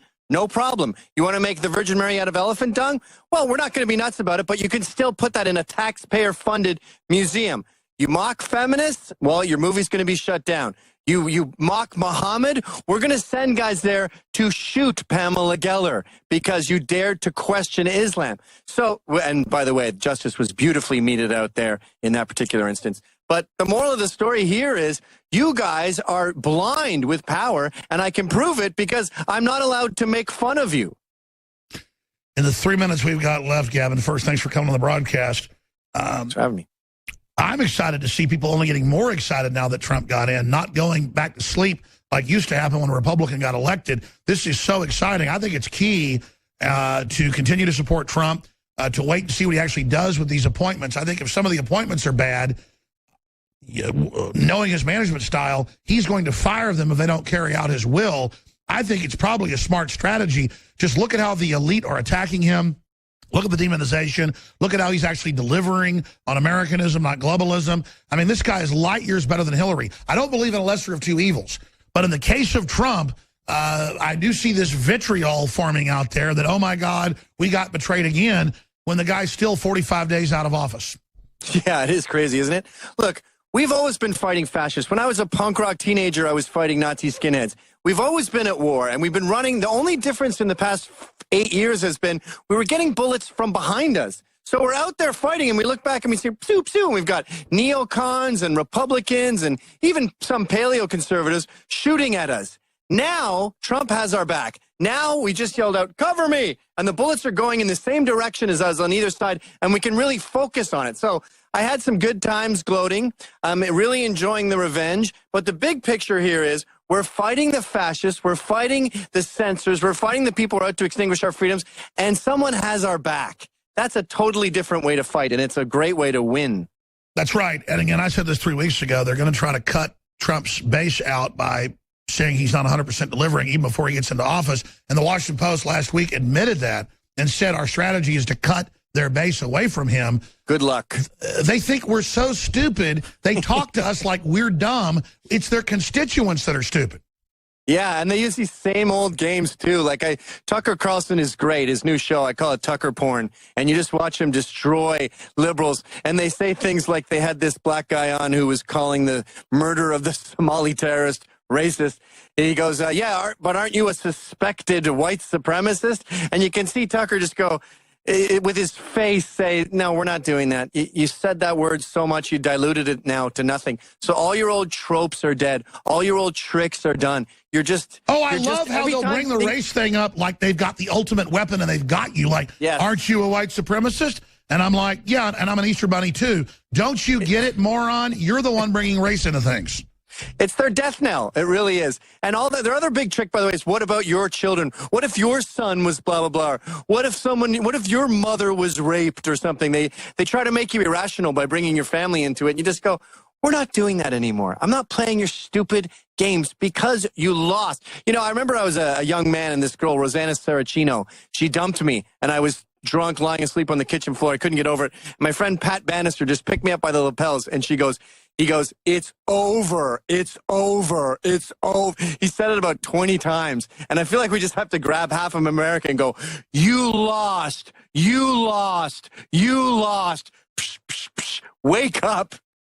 I totally agree with you. And if you look at it, I'm not a person to gloat and rub faces in it. But in their little false world, it's all about them gloating and having triumphed over us. So it's important to explain you have no power. You're a joke. You're not real intellectuals. You're basically frauds. And so get with the program and stop being such dumbasses. Yeah, we'll be here waiting for you when you're ready. All right, Gavin McInnes is our guest. He's going to leave us now. You can find more at compoundmedia.com, and it feels so good to know we're in this war to overthrow these tyrants, and I'm glad we're right beside each other on those front lines with Trump covering us. We'll be back. Thank you so much, Gavin. Cheers. Thanks, Alex. We'll be back, folks. Coming up, Doug Hagman's going to be joining us about preparations for civil unrest that we know the globalists have been trying to prepare before and during the inauguration of Trump. Is it 45 days out now? I need to actually check the calendar. So we're watching all of that unfold right now. 45 days, my memory served correct. Also, we're going to look at what the media has turned into Pizzagate. We just called it the WikiLeaks and all the weird child stuff that was in there. And law enforcement believes that there's some things going on there with children. Everybody then in mainstream media began to focus on one little area of Reddit talking about some pizza parlor. And then we looked at it, and now the media's turned it into this big deal, saying that we are the progenitors, the creators of it. It's just not true. And this is just standard what they do. It's why they have no viewers, why they have no listeners. But I've got a lawyer coming on who was reportedly in the pizza place, Comet Pizza, yesterday, when some guy came in with a gun and reportedly fired off the shotgun or something. Nobody was hurt. And he's been on CNN saying it's my fault. And, you know, it just gets old. I'm getting criticized all over the internet for 3 weeks that I'm covering up Pizzagate. Okay? And CNN knows that full well. I'm not covering up Pizzagate, and I'm not behind Pizzagate. Julian Assange released the tens of thousands of Podesta emails. Tens of thousands. And a whole bunch of them have got some really creepy stuff in them. Like, we'll be meeting you at the farmhouse. We'll have 3 children, 6, 7, and 8. They're very pleasing. They'll be in the hot tub waiting for your entertainment. That's not the pizza place. That's some farmhouse out in the middle of New York. I mean, it's weird, okay? I spent days reading thousands of these damn things. I can't do it anymore. No one's looking into that, though. It's all just obsessing on ping pong pizza because 3 weeks ago, CNN, the New York Times, the Washington Post picked that as the fake news paradigm. You've got all this whole world of the Podesta emails and super bombshell stuff there. Paper play, money laundering, I mean, it's bad. How do you kill that? You focus on one little spot to get everyone looking at ping pong pizza. I don't know what's going on at ping pong pizza. The guy may just have really bad taste in art. Because let me tell you, it's Creepville. And there's some creepy people. Maybe they just have rock guys that play songs and talk about their preference being children. There's video of that. I mean, you know, before all this happened. I get why folks are flipping out. And people are pissed. And they've seen the child sex cover-up all over the world. I'm telling you, though, that I was told by David Icke like 15 years ago that Jimmy Savile was slitting kids' throats in front of prime ministers at a torture dungeon and that most of the BBC at high levels are pedophiles. I said, David, you can't say that on my show. You can't. You know. David was proven right. It all came out later. But I can't. I think he's a credible. He believes what he's saying. I think he's a good guy. I don't know if I can buy into all of it. The point is that he was proven right. We should get David Icke back on. All I know is this stuff's crazy. So I've got a real media operation here. And I just can't sit here and definitively, that's what freaks me out about some of the listeners, is that I'm saying we don't know exactly what's going on. Pizzagate is real and that there's something weird going on. But Pizzagate's bigger than that. The FBI says that pizza and things is used as code words in pedophilia and trafficking kids. That doesn't mean if you have a pizza place, you're involved. I ate pizza yesterday. It doesn't mean that. Because something's a triangle in pedophilia symbols, a big triangle, a little triangle, meaning big man, little boy, doesn't mean that somebody at a pizza place has triangles, and that means that it's kids, because that's the symbol of pizza. But I see where all this is going. We've got the lawyer who was there and saw the guy come in and shoot things, who thinks it's all my fault, joining us. So I look forward to that, and he'll be on with us with Doug Hagmann. I'm Alex Jones. Stay with us, and don't forget, 25% off on DNA Force, InfoWarsStore.com. We need your support and your prayers. All right, Doug Hagmann is going to be joining us coming up in the next segment. I want to just pull back and get into the really exciting news that another country has voted against EU expansion of powers. The Five-Star Movement that just came out of nowhere 3 years ago. It's populist. It's anti-New World Order. Members of the organization, leaders of it, are anti-Bilderberg, anti-New World Order. Very exciting. We've also seen big victories taking place where we see referendums being established in 25 other EU countries. That's every EU member. And we see what happened with Trump and what happened with Brexit, what's happening with Russia, what's happening with Iceland, what's happening with Catalonia and Spain. It's all going the same direction. Brazil's trying to get out of globalism. Foreign banks running your country, getting you into debt by design, controlling your nation. The IMF and World Bank documents got leaked in 2002, the year Joseph Stiglitz left. He says he didn't leak them. We've interviewed him twice. And it said, this is our plan. We've done it to the third world. Now we're going to do it in the first world. So the planet is waking up to who is screwing everyone over. Meanwhile, the Dow jumped 100 points to record highs after Italian referendum, CNBC. Now, Dr. Paul Craig Roberts has an article on Infowars.com asked if the sky is blue. He says, is the U.S. government behind fake news media attacks on Trump? They admit it's the State Department. They admit it's the White House coordinating and Obama out saying, call all media that disagrees with us fake news.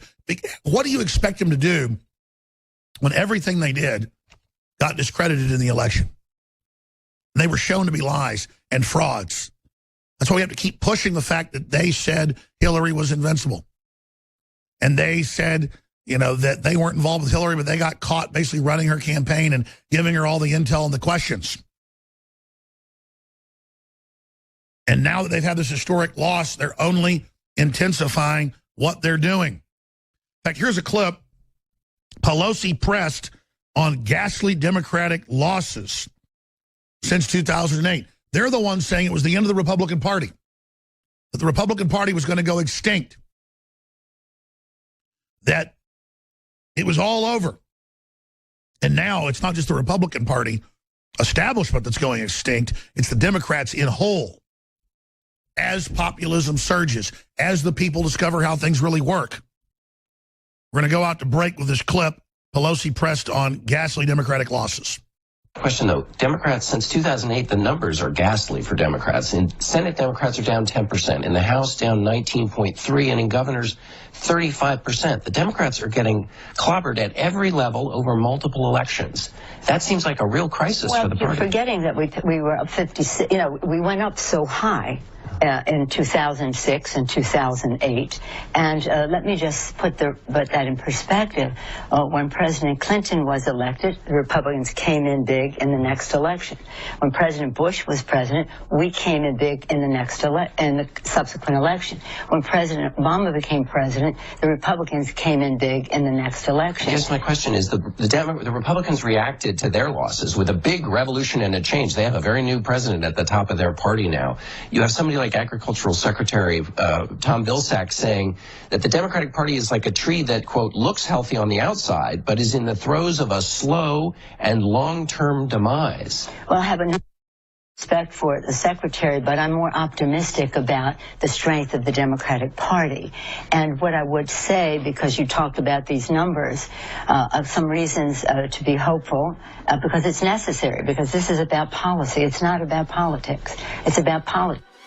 I mean, this is the bizarre crone that these idiots reelected after total defeat. It shows they're not doing anything new.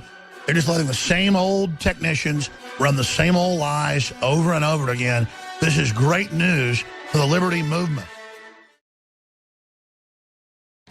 Sharif Silmi, a immigration lawyer out of D.C., will be joining us at the bottom of the hour. And if Hagmann wants to ride shotgun and pop in here and there, he's welcome to. But I'm going to focus in on this interview because it's important. He agreed to come on in the last 30 minutes this hour. He was reportedly inside the building at Comet Pizza in D.C. It was listed in the Podesta emails as a place they were doing fundraisers. And he reportedly saw this man walk in with a shotgun and then shoot a few times into the wall, saying he was looking for the secret tunnels, the pedophilia, and the rest of it. And then he's gone on CNN and said, it's my fault. He said on Twitter, it's my fault. Even though I've always said, I don't know about Comet Pizza. There's some weird anomalies there. I'm talking about the general thousands of emails, the stuff happening from California to Hawaii to New York, and law enforcement has said there's evidence of sex trafficking going on there. Epstein's involved, member of the Lolita Express. I mean, this stuff's widespread. This is real stuff going on. And the media, though, focused 3 weeks ago in on Comet Pizza, and only that. And I said, we got to be careful, folks. They're distracting from all the other stuff. Well, there I am trying to have some reasons, so I get the blame for the whole story. He's going to be joining us, and I want to get Doug Hagmann's take on that in a moment. And I shot a larger video on it last night. Pizzagate is a diversion from the greater crimes in Podesta WikiLeaks. Then we exposed the pedophile sex crimes that have been confirmed going on around the country. And some of the detractors say, oh, I'm covering it up. No, it's a tactic to divert people down a rabbit hole. And I'm saying it should all be investigated. And we've been investigating. But overall, the stock market's way up.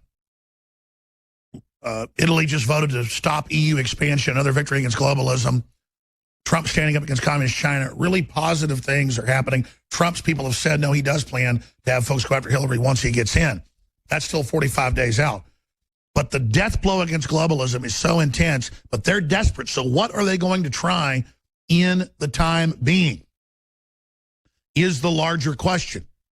Because, yes, positive things are happening, but we're far from out of the woods right now, in my humble view. Will they try to destabilize things ahead of the election? They're already trying this recount only of states Trump won.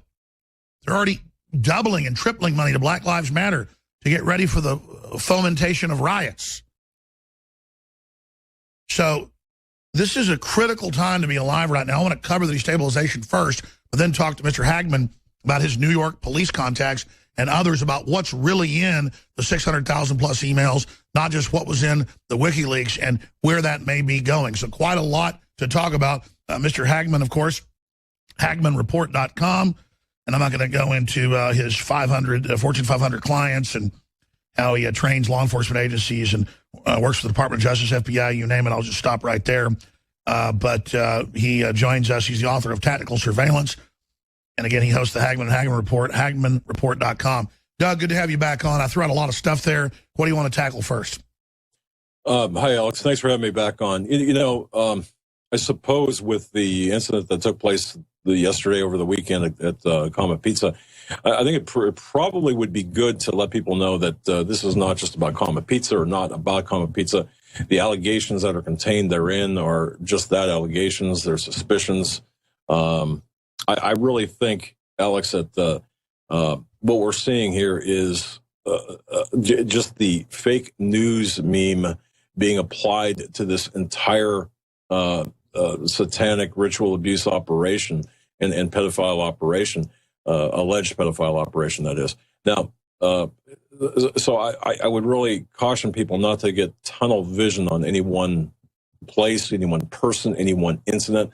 Look at this as like a large crime scene with subordinate crime scenes built in everywhere else. But we can get into anything. You had mentioned earlier about the... You just crystallized it unlike anybody else. That's it. I mean, this is a larger crime scene. Let's break it down. Well, yeah, exactly. That's just it. We know that child abuse, pedophilia, call boy rings, call girl rings. We know that these activities have existed inside and outside of the Beltway for decades. You go back to the Franklin scandal. You go back even further. We know now, of course, in 1997, it was written in Insight in the News magazine that at the APEC meeting in Seattle, Washington in 1993, that they had the Department of State furnished young underage boys, male prostitutes, that is, to the visiting dignitaries from the Asian Pacific countries. That has been reported as fact.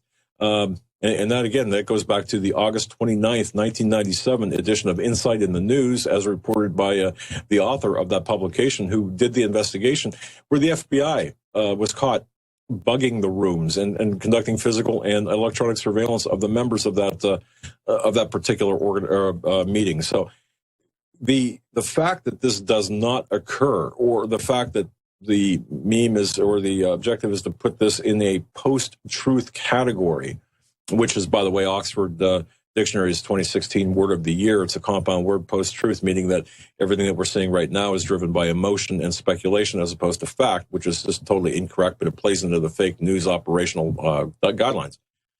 But all of that said, we have to be cognizant of the fact that this is larger than even what the citizen journalists are reporting.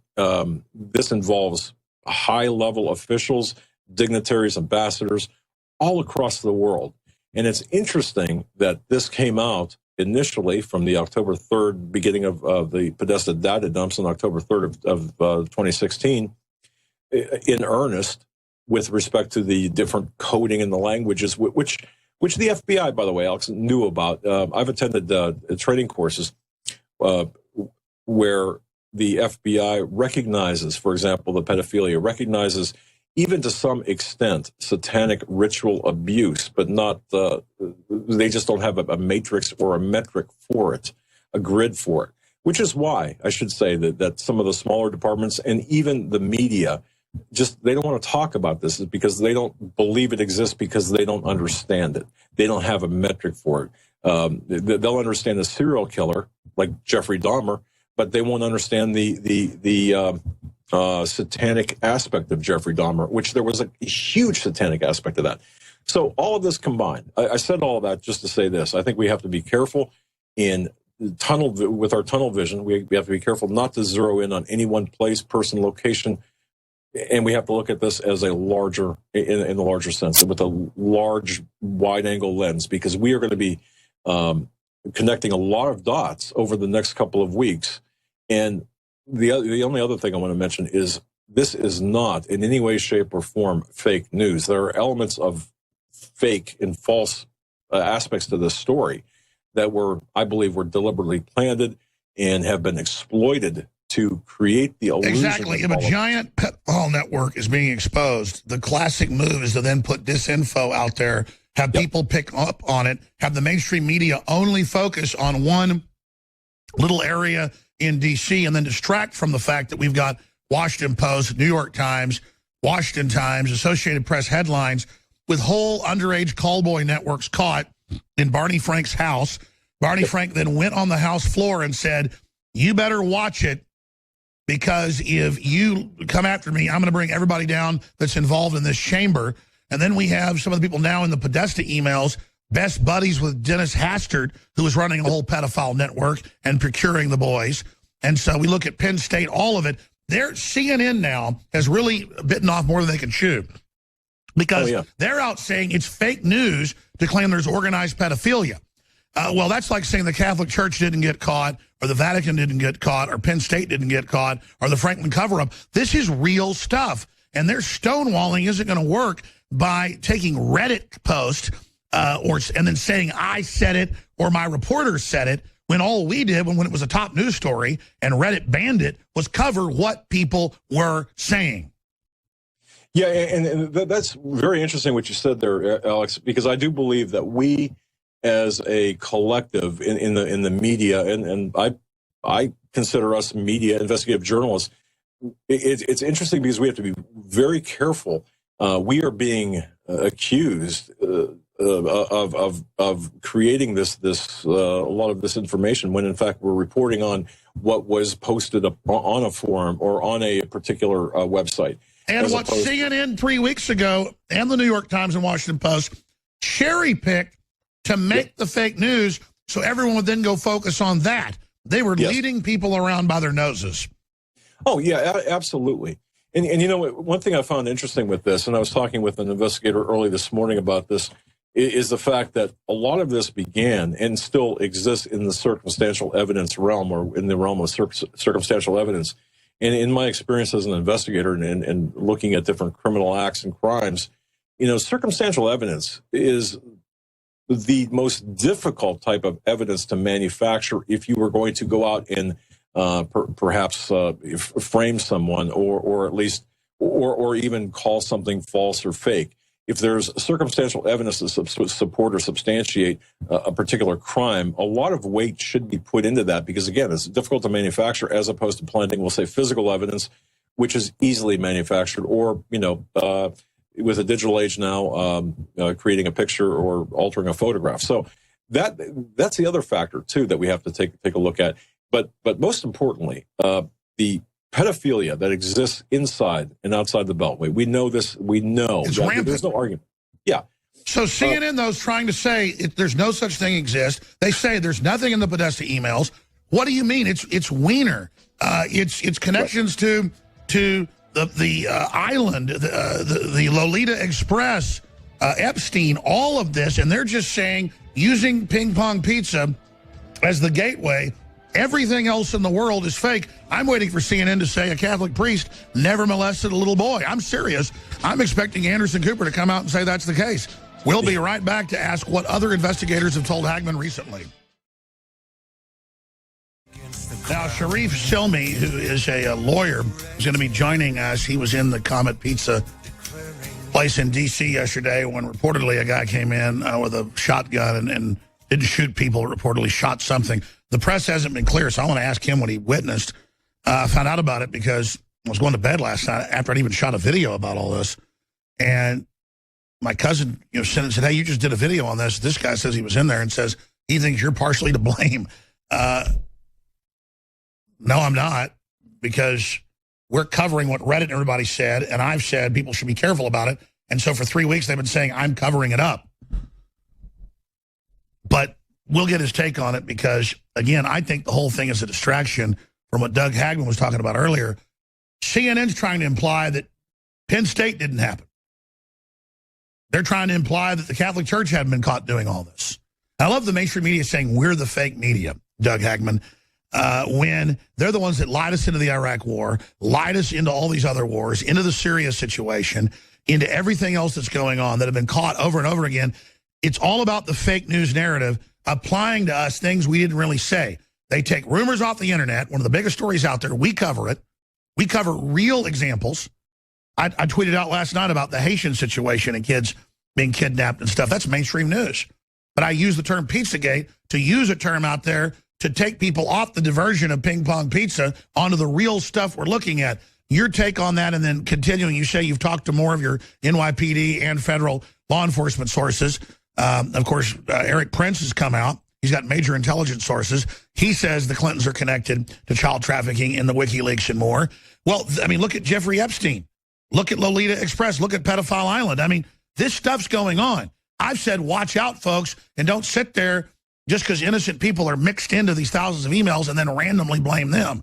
And it's mainstream media a month ago, 3 weeks ago, that began to focus on ping pong off Reddit. Then we were forced to cover it. And then now we're supposedly behind it. We're going to go back with all of it, show everybody the complete timeline to continue to expose CNN as dirtbag liars. Now, Doug, you're going to ride shotgun with us, but Sharif's coming on in a second. But and I look forward to speaking to him. I'm glad nothing bad happened to him or his family, and I'm glad he can be a nonpartisan witness to what happened. But expanding on this, what have your sources told you? Well, it's all about the Clinton Foundation at the epicenter of everything. That's according to my sources. Just to be clear, Alex, you didn't say that. My sources, the police sources, who were at the periphery of the Wiener. It's the Clintons in New York, not what's going on at Ping Pong Pizza. Oh, you were right. That's they're at the epicenter of all of this. Everything else is at the periphery or in its orbit. And back to what you're saying earlier. What better way, by the way, to invoke a censorship of the real news than to create a situation or to cause public outrage, to have somebody go up, perhaps, or to have something. Well, what happened yesterday? What better way to cause or create a situation of censorship than to? And you've got pedophiles from the Catholic Church to Penn State, all over the world, on their heels right now as this stuff comes out. That then can turn it all, by going after red herring, turn them all into pathetic little victims. Yeah, exactly. But going back to what my source said, look at what they found, that the 650,000 emails on the computer, and that's again, I want to remind everyone, that's why they took the router as well, they took the router from the Wiener residence as well for verification of some matters that relate to exactly what we're talking about. I'm not sure how far I can go out with that explanation, except to say that. So, what was found on the electronic devices at the Wiener household, allegedly, as was told to me, including but not limited to the Clinton Foundation. This is where the focus is at, and it's larger than any Pizzagate, pizza shop, pizza person, pizza whatever. It really that's at the. And let's be clear, the whole pizza thing came up originally because in the law enforcement annals, pizza is sometimes used as a code word for different types of children. That doesn't mean if I had pizza last night or they have fundraisers at a pizza place that's necessarily going on. Exactly. Yeah, exactly. And again, this ties right into the 2016 Word of the Year, Oxford Dictionary, post-truth, which is what they're trying to sell the American public on the fact that only the approved journalist sources of information, the Washington Post, and those the Washington Post allows, really has the correct news. Everything else right. They're caught in a massive hoax about the election. They're caught in all the lies about wars. They're caught about all the other countless lies about everything you can imagine, from bisphenol A to, you name it. And then their answer is just say everything else is fake, shut down the independent new media because it's bigger than us, because, they're hurting innocent people. Meanwhile, stop investigating pedophilia. It doesn't exist anywhere. It's a conspiracy theory. I mean, I'm looking for CNN to come out and say the Catholic Church, never covered up sex abuse, because that's basically what this has reached. This is a psyop, and we're going to defeat this psyop like all the rest. Stay with us. Now, Sharif Silmi is a lawyer. Got a long bio here. It's PEERALLY law.com. Twitter is twitter.com/Bayreef. And goes over his long bio here. I would mainly glean from this that he's an immigration lawyer, but also kind of a foreign intellectual properties lawyer or something. And we try to reach out to people when they're in a story, especially if we're in the story. And you've got Daily Beast, you've got BBC, you've got Just That I've Seen, Politico, a bunch of others. I've read several of them. Sitting here, quoting him mainly, and it's also on his Twitter, that the big thing was saying Roger Stone, and then I saw another one, Paul Watson, another tweet, not his.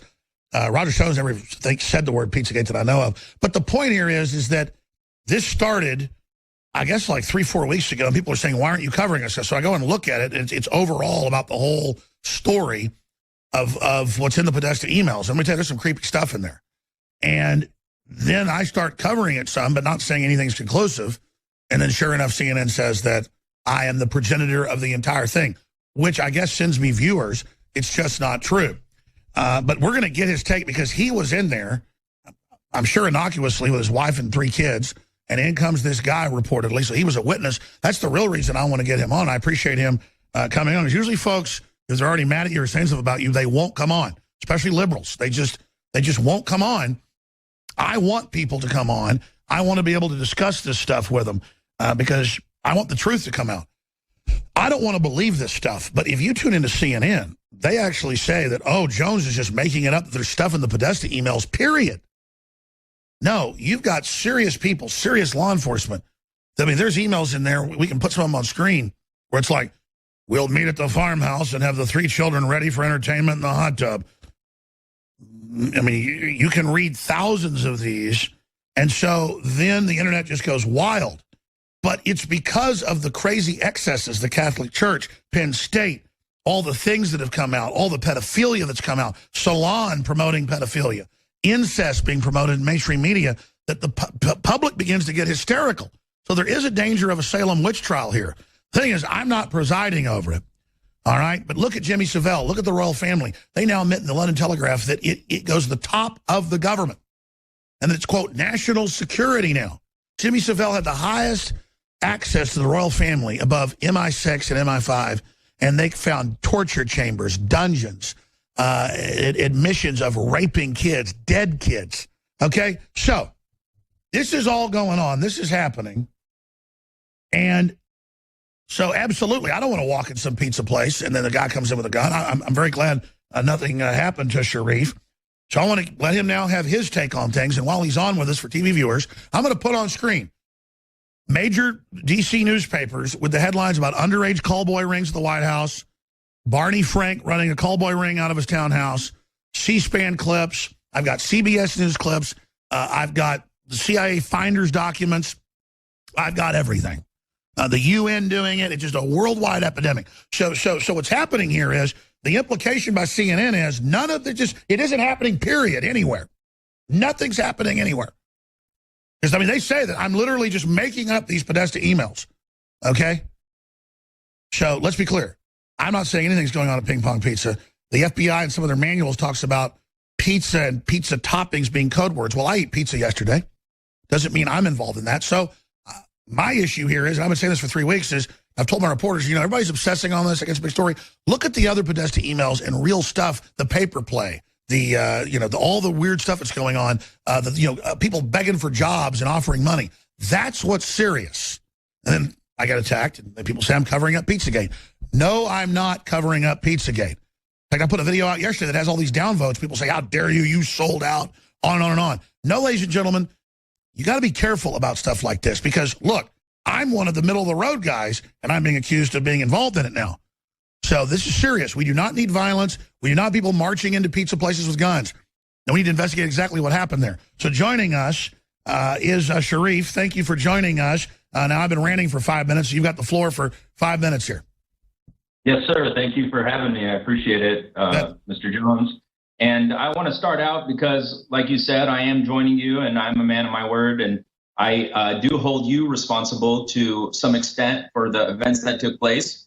And there's a good reason for that. You have been on the forefront of attacking Comet Ping Pong. All of a sudden, after the incident that went down yesterday, you're shifting your position somewhat and saying that the focus needs to be on other things and that Comet Ping Pong has nothing to do with it. But look, just go back to November 23rd. You posted something on your YouTube channel that said something is going on, Pizzagate, and you watch the video. A couple minutes into it, it's all about Comet Ping Pong. You're attacking hardworking people there, people that are grinding for $14, $15, $13 an hour, putting a target on their back by this innuendo and all this, harsh talk. To be honest with you, let me tell you the first thing. I did not vote for Hillary Clinton. I do not support Hillary Clinton. I think Hillary Clinton is a criminal and a warmonger, and I would absolutely and totally reject her leadership of this country, and I likewise reject Donald Trump's leadership of this country. But when it comes down to targeting innocent people and putting a target on a small restaurant that has a staff, that has people there, that has customers, and spreading innuendo, spreading falsehoods, it's very dangerous. I don't need 5 minutes to tell you this. I just wanted to, get my message out and look you face to face, not behind some Twitter like hundreds of folks that subscribe to your messages and other people's messages have been attacking me for being a Muslim, attacking me for being ancestry from Palestine. I'm very proud of my heritage. Well, Mr. Silmy, since you say you don't need 5 minutes, I'll come back to you. But sure. I'd like to counter that. I'm not the one attacking your ancestry. And that's my concern here is with you jumping into this. Mr. Jones, you have made statements regarding Muslim women forced to wear helmets and how we're. I agree. I don't think Orthodox, I don't think Orthodox Christianity extremely practices good. Muslims were brought on slave ships by Europeans to America. You can't tell us we have no business here. We're Muslims. We're just like the trees. Well, the Muslims weren't involved in slave trade now? Okay, hold on. Listen, let's be fair. I thought you were segueing for me to pop in saying I don't need 5 minutes. Let me give you another minute or two to finish up with what you're saying, and I'll write some notes here, and then I won't interrupt you. Go ahead. No, go ahead. I'm done. I made my point. Okay, well, again, you were talking about people disparaging where you're from, and I said I haven't done that, and then you brought up the fact, that I have said things about radical Wahhabism. Okay, well, you said I could talk. I didn't disparage. I didn't say that you disparaged where I came from. Well, I mean, your counter is that, you've heard me say these terrible things generally about Muslims. What I was saying is the type of Muslims that are going into Syria and other areas funded by our government and murdering the Shiites and the Alawites and Christians and people in mass and throwing... You mentioned that Muslims are entering the United States, that they're ruining American culture, that Muslim immigrants are... So hold on. So what you're mad about here, what you're mad about with me saying what my position is that where I'm at about the Islamification of the United States. No, I'm not mad at you. I respect you, actually. I think you've done some great work. I respect the work you did to uncover the atrocities that take place in the Bohemian Grove and other disgusting things that the elite politicians in this country are engaged with. Okay, well, then let me just say this then about your earlier allegation, okay?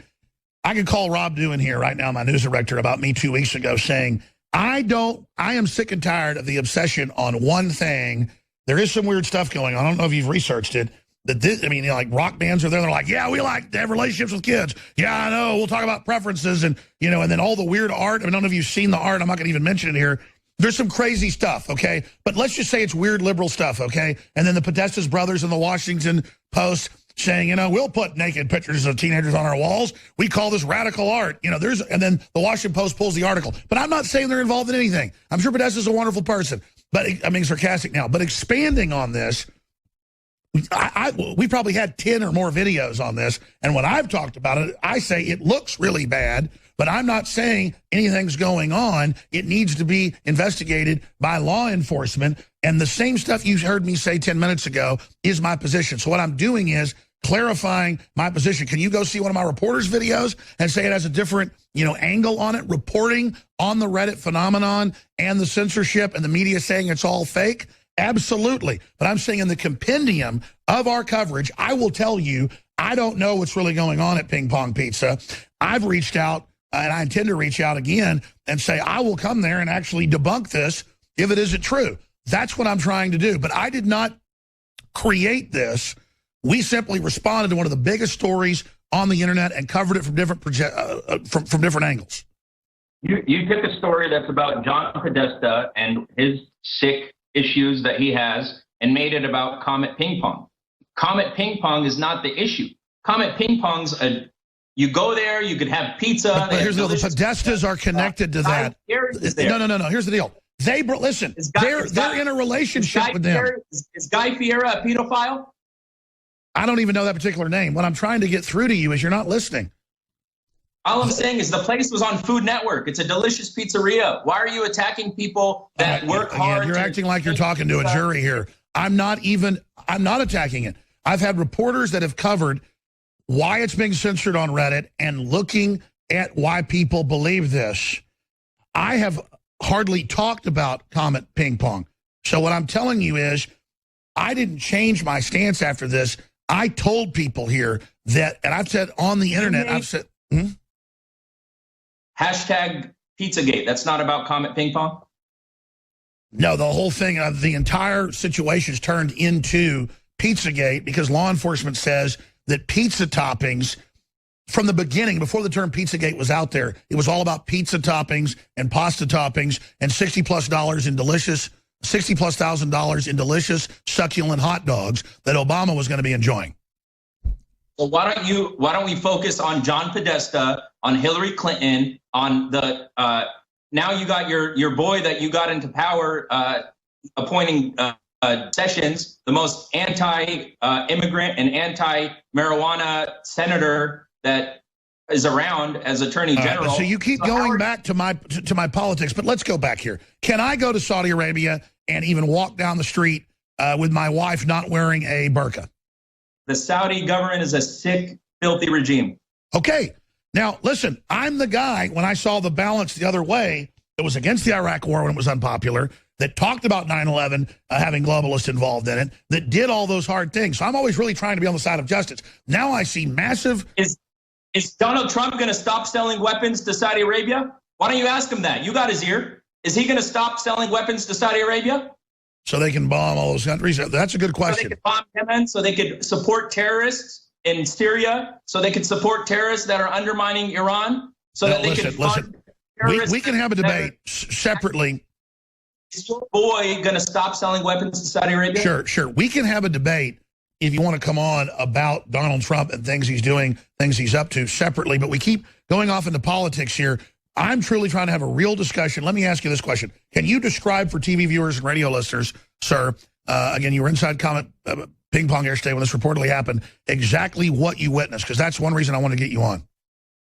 Okay, I was at the ping pong, the Comet ping pong. It was about, I think we were there earlier, probably around 2 o'clock, and, we sat towards there's 3 sections in the restaurant. There's the front table section, there's a middle section that has 3 ping pong tables, foosball table, and then there's a back section that's closed off at that time, and I believe that is where they have, like, private party or reserved area or a nightclub or something. I'm not sure. I've never been back there.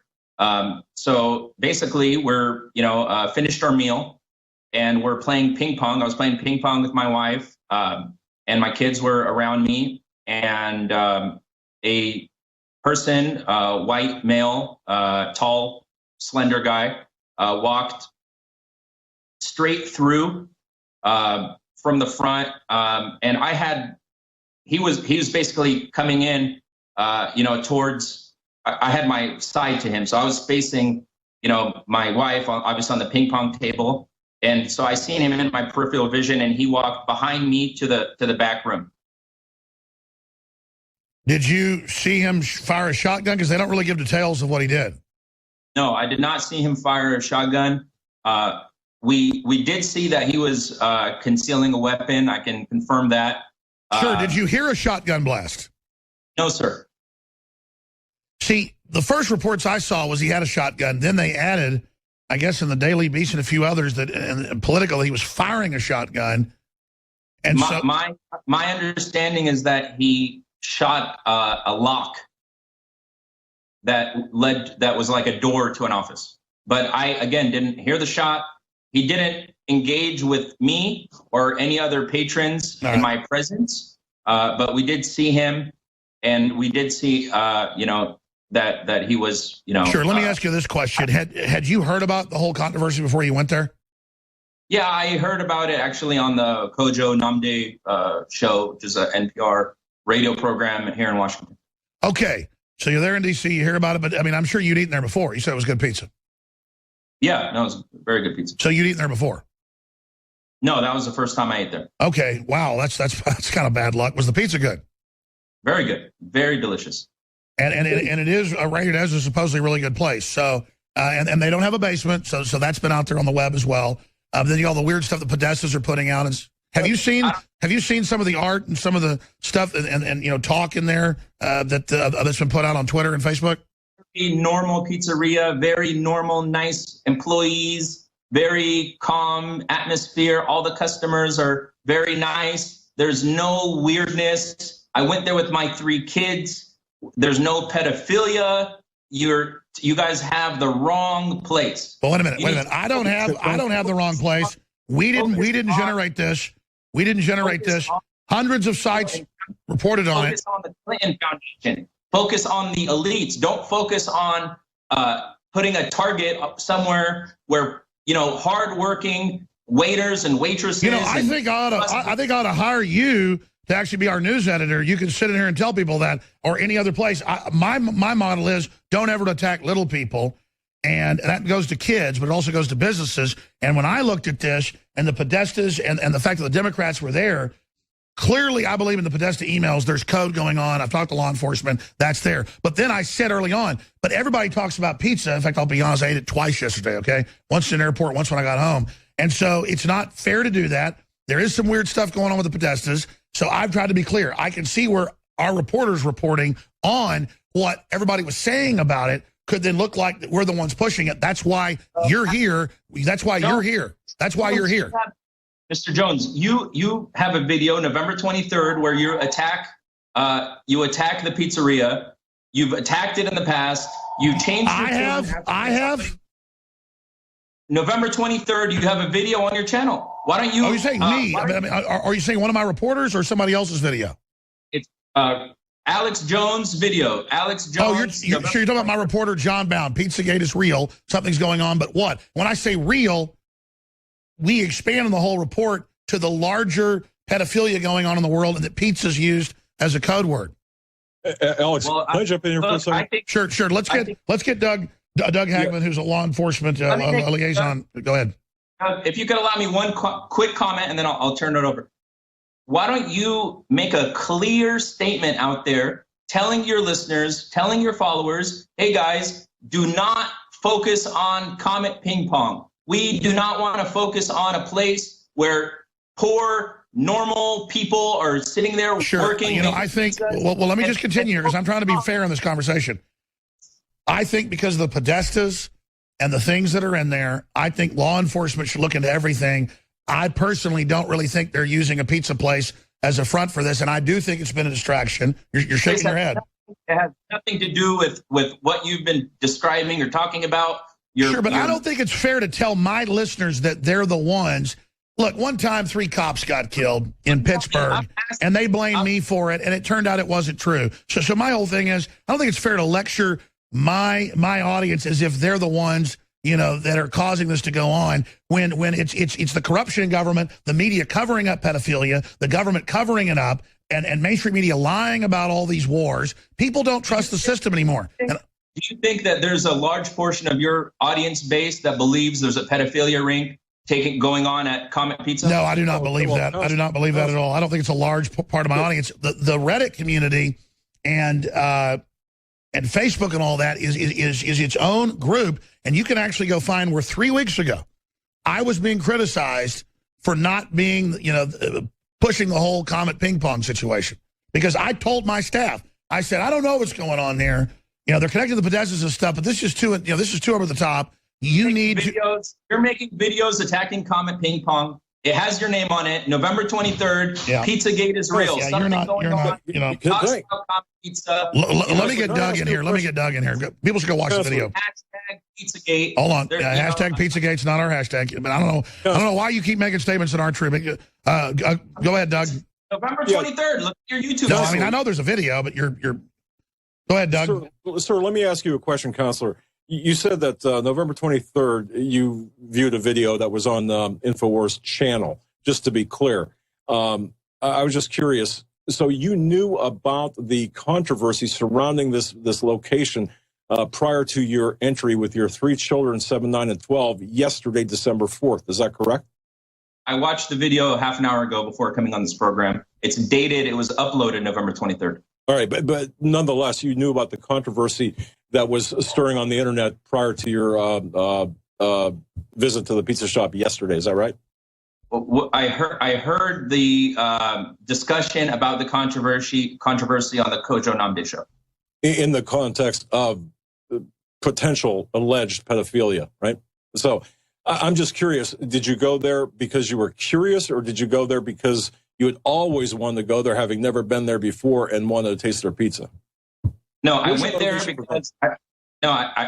because I heard it has good pizza, that it has ping pong tables, that it's a fun place to be there as a community place with your family, and that's what I found. I went there, and there are normal, nice, wholesome people playing. How long were you there, sir? How long were you there before you had to leave because of the incident with the gun? We were having a blast. I mean, how long were you there before the incident with the gun, before you had to leave? Probably an hour.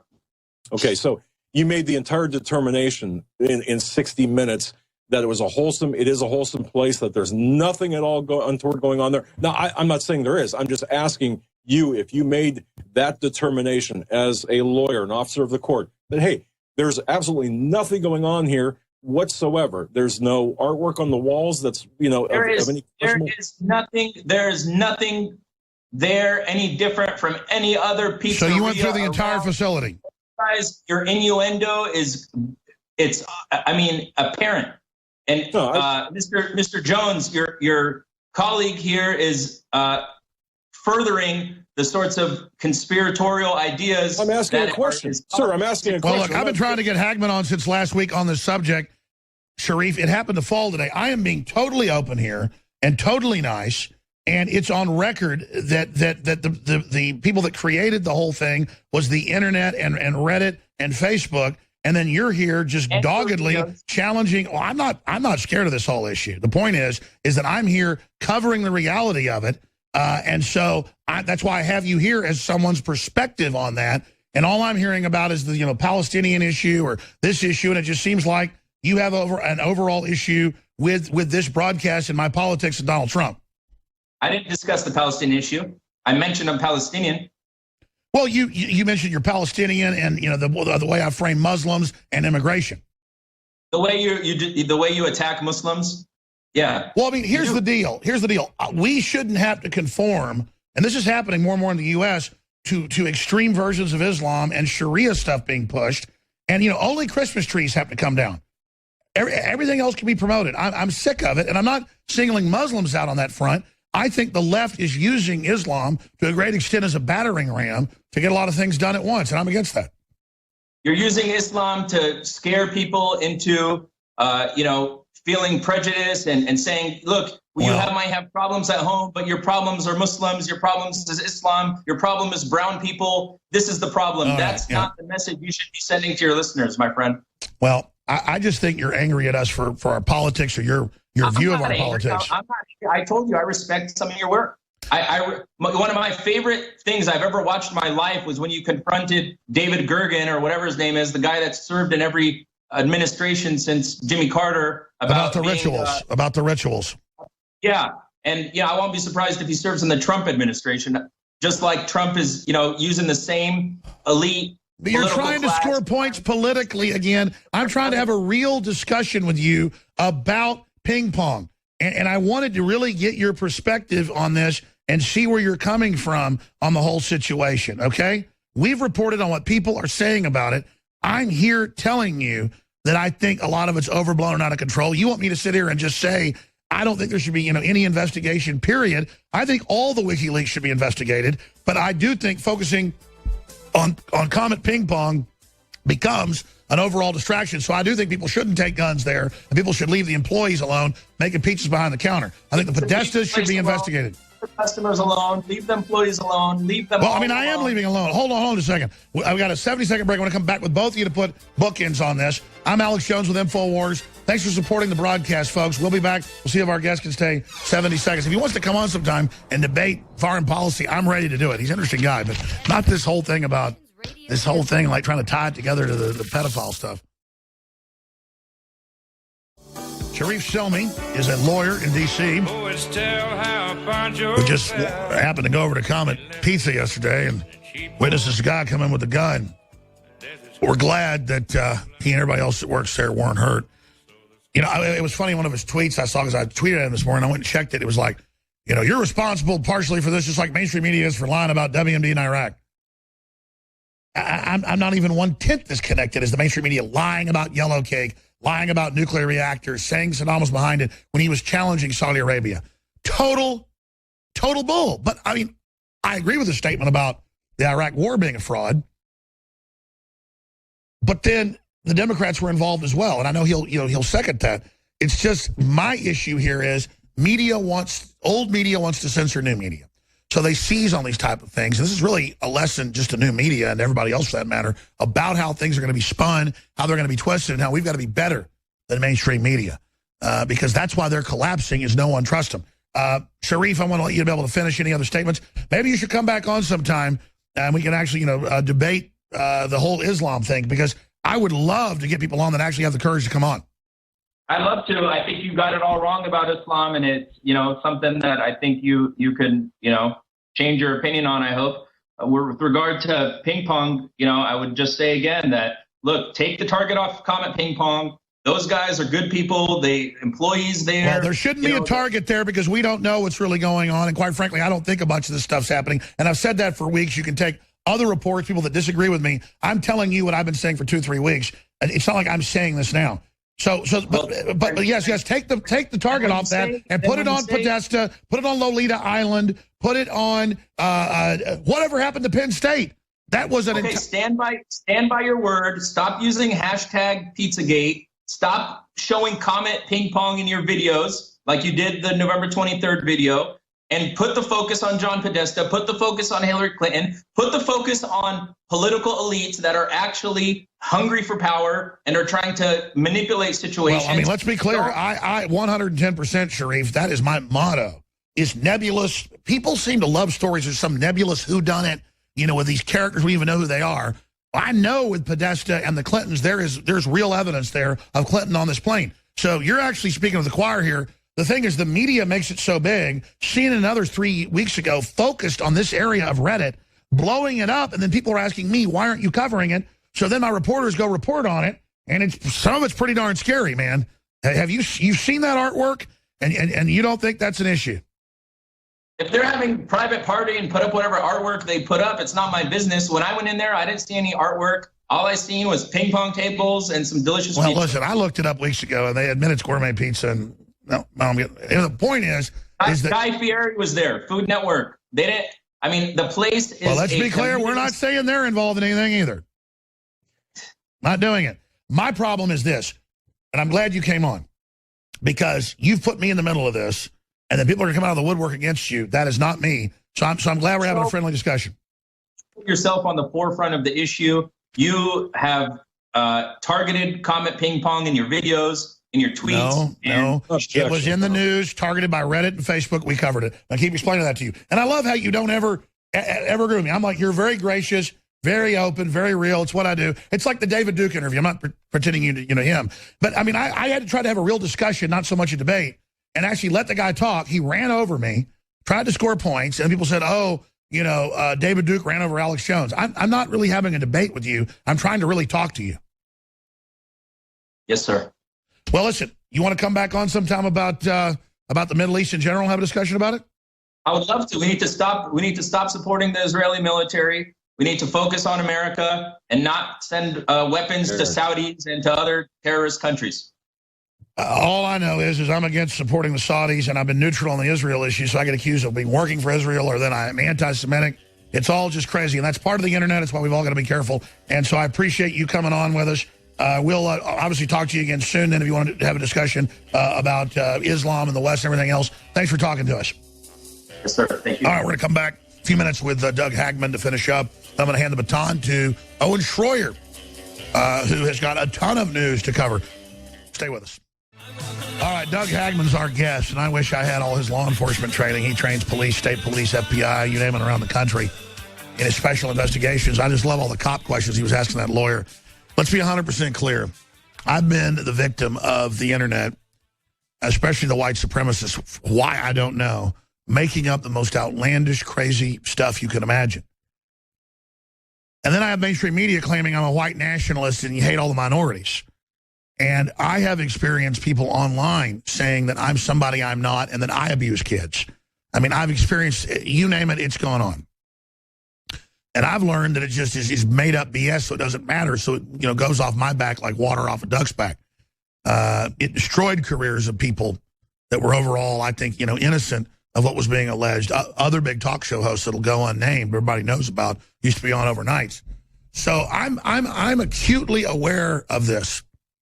But I got to tell you, my brain has been basically abused.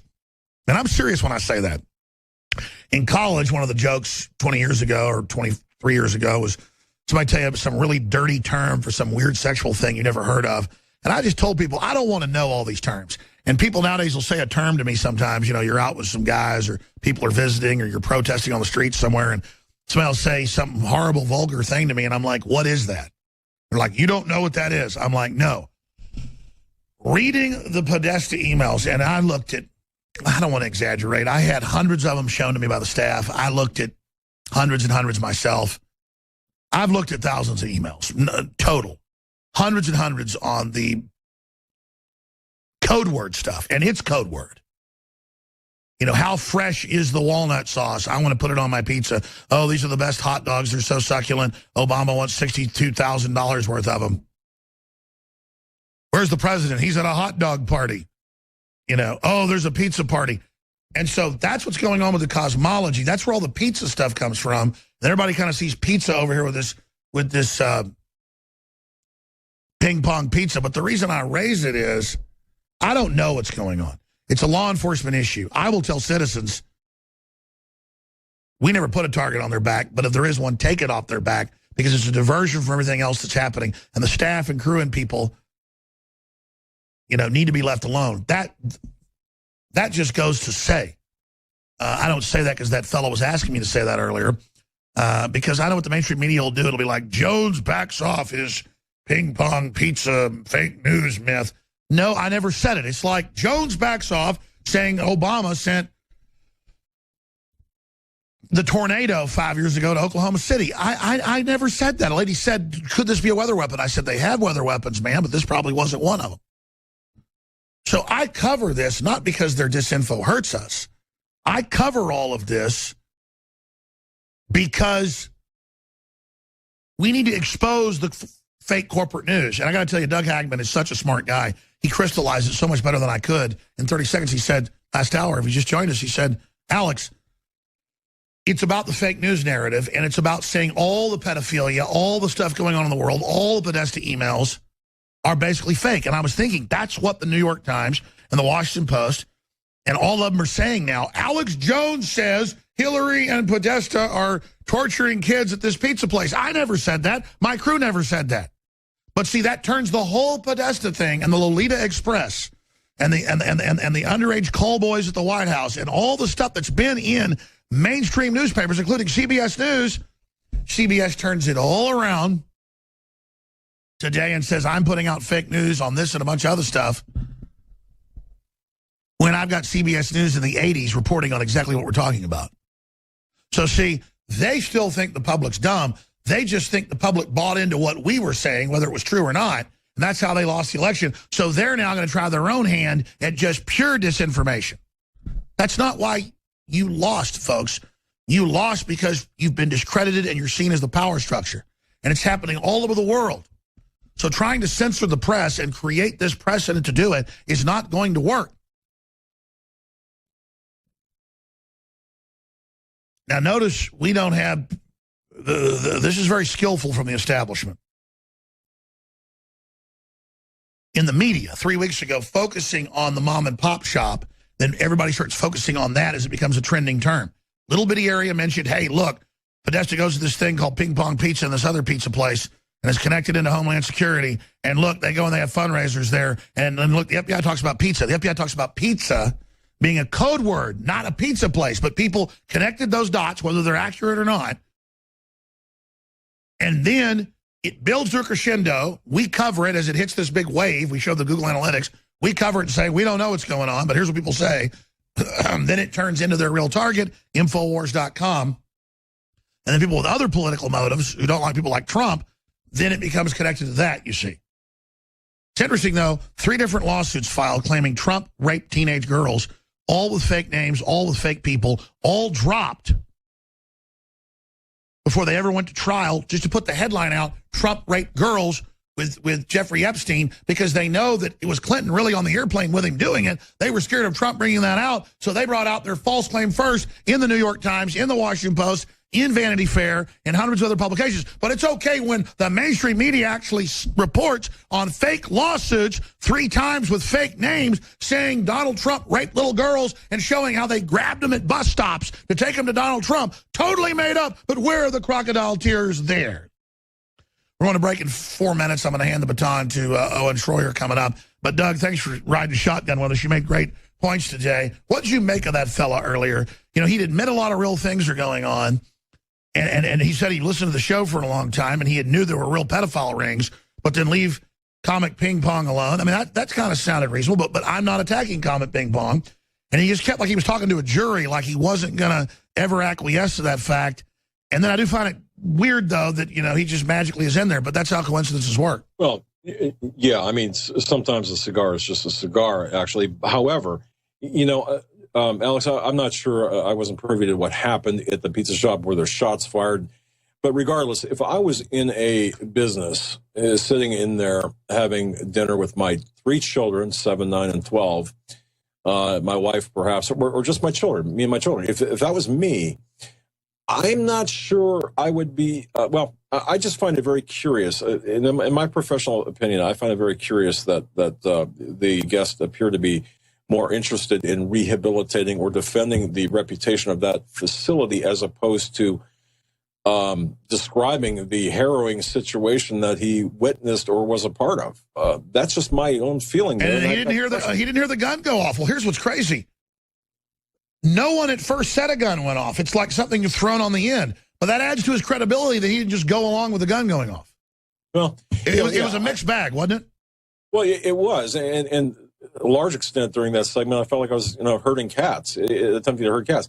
There was a lot of territory covered in that last segment, from Israel to pedophilia and everything in between. So, but the larger issue here is the fact that, and I agree that it's difficult, Alex, to extract, for example, a business named in an email or series of emails, and certainly you don't create or write the hashtags. I mean, it's Pizzagate. That's what it is. Well, I told my crew I said they could be using the name of this place as a code word, and they're meeting in the parking lot, and it could be secret documents. You don't know. Yeah, and frankly, I don't think we can stop talking about any one issue, any one person. When something was the #1 trending term on the internet, we had to cover it. And I love how we're covering it up simultaneously. We're behind it all. Yeah. Oh, yeah. Which, and that is the whole. I mean, that's the whole thing right there. Is the fact that they are going to say, look, because of your reckless coverage and your reckless accusations, not coverage, but reckless accusations when there were none made. You're just reporting on what was being said. Because of that, of course, we've got to censor you, and you've got to be sanctioned. And so this is where this is going. I just found that last segment very, very interesting, to say the least. That's all. But I mean, look. Do you agree with me, though, and I wasn't just agreeing with him, that I think there's been massive coverage of this one thing. There's tens of thousands of emails mentioning kids and pizza and sauces all over the country, and luscious hot dogs that are $60,000 for Obama. That's quite a group of that's a whole package of hot dogs, probably. The average, I guess we did some looking into it, the average gay escort of $1,000 or more, 60 escorts or whatever, that's quite a party. Maybe they were staying all day, maybe it's 20 escorts, male escorts, that's what that is a hot dog. Or maybe Obama really bought $60,000 of hot dogs. 65, yeah. Hey, I'm sorry, $65,000 in hot dogs. Yeah, the extras for the condiments, I'm sure.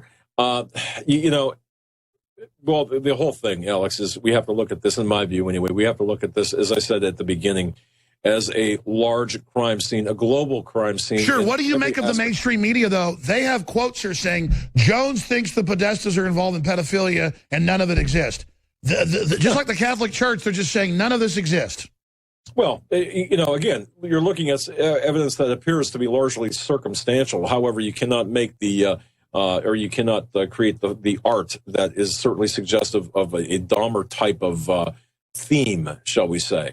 You can't make up obviously the spirit cooking, which is ample photographic documentation that exists there. Of Aleister Crowley stuff, and that's child sacrifice magic.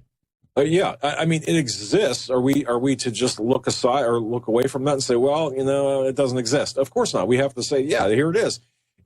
But what does that mean aside from that? But there are so many other things too. The Clinton Foundation at the epicenter of Haiti and of this entire of all these connections.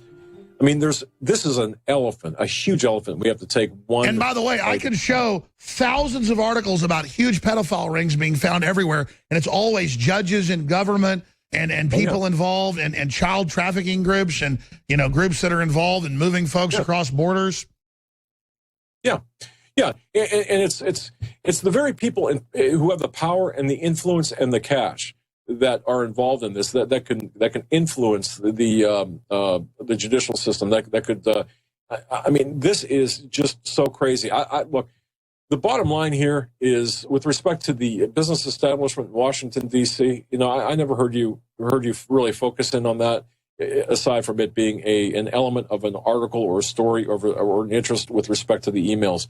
But look at the emails, the 650,000 plus all of the other emails together. Look at what they're saying. Look at the principles involved here. Even that lawyer couldn't deny it looks like some horrible stuff's going on. Yeah, but again, that's what I kept telling people. There's going to be innocent folks in these emails. You can't just take stuff and then just say it. So that's what's going on. But then again, I thought it was interesting that it's okay to throw a Podesta under the bus, however, leave common ping pong alone. And I can understand that to an extent. However, those two are not necessarily, you can't extract. Yeah, I think law enforcement, and I mean independent, out-of-state, state police, you name it, it should all be looked into. But quite frankly, I think the way CNN focused on Comet Ping Pong 3 weeks ago, to get everybody feverishly on it, forcing us to cover it, basically, when I was looking at other areas, many different areas, is the distraction overall. Well, listen, I really appreciate you joining us. Any other points, Mr. Hagmann? No, just keep on doing what you're doing. I think you've done a great job, and thank you so much for being at the tip of the spear on this and covering all of this and having the really the brass ones to do so, because it does take a lot of courage to go. Well, I appreciate you, brother, and I appreciate your courage. You're the one that, again, before Eric Prince came out, before it was even in the news, law enforcement's looking at this being sex trafficking. I mean, look at the parties: Jerry Epstein, Bill Clinton, Anthony Weiner. We know there's massive exploitation of children in the Middle East going on, and then look at Aberdeen and just all of this, and then it's in there. I mean, there's emails where you just there's no way. We're meeting at the farmhouse. The children are pliable, and, I'm paraphrasing, will behave themselves. Here's their ages. They'll be in the hot tub for your entertainment. I mean, what the hell is that? Or is that code word for adult hookers or something? See, the reason I want to be careful here is it's clearly code. That's what I'm saying. Pizzagate is real. When I say that, I mean the government saying pizza's code word. As you talked about 3 weeks ago, you weren't talking about this. You were on the show. And again, we're not CYA here with this. We're really going back to what we said. And you were here saying, they talk about pizza toppings. This is in the law enforcement manuals. We've shown it. But that's separate from these other pizza places, and that's where people start mixing it together. You see what I'm saying? Yeah, and as you said, too, I look at CNN and other agencies identifying this business over and over and over again. To me, they're more responsible for the blowback than anyone who cites this as an element of a larger enterprise or a larger investigation, I should say. So, yeah, indeed. Yeah, well, if they think they're going to sit there in the media or in any witch hunt against us or anybody else and only focus it in on ping pong, they want to jump in that briar patch, because let me tell you, everybody connected to it, everybody there, we've seen enough footage, enough photos, enough images, enough stuff to know that something's going on in Denmark. And with the depositions alone, the discovery, I mean, Doug, looking at this, I tell you, it just looks like this rabbit hole goes pretty darn deep. Indeed it does.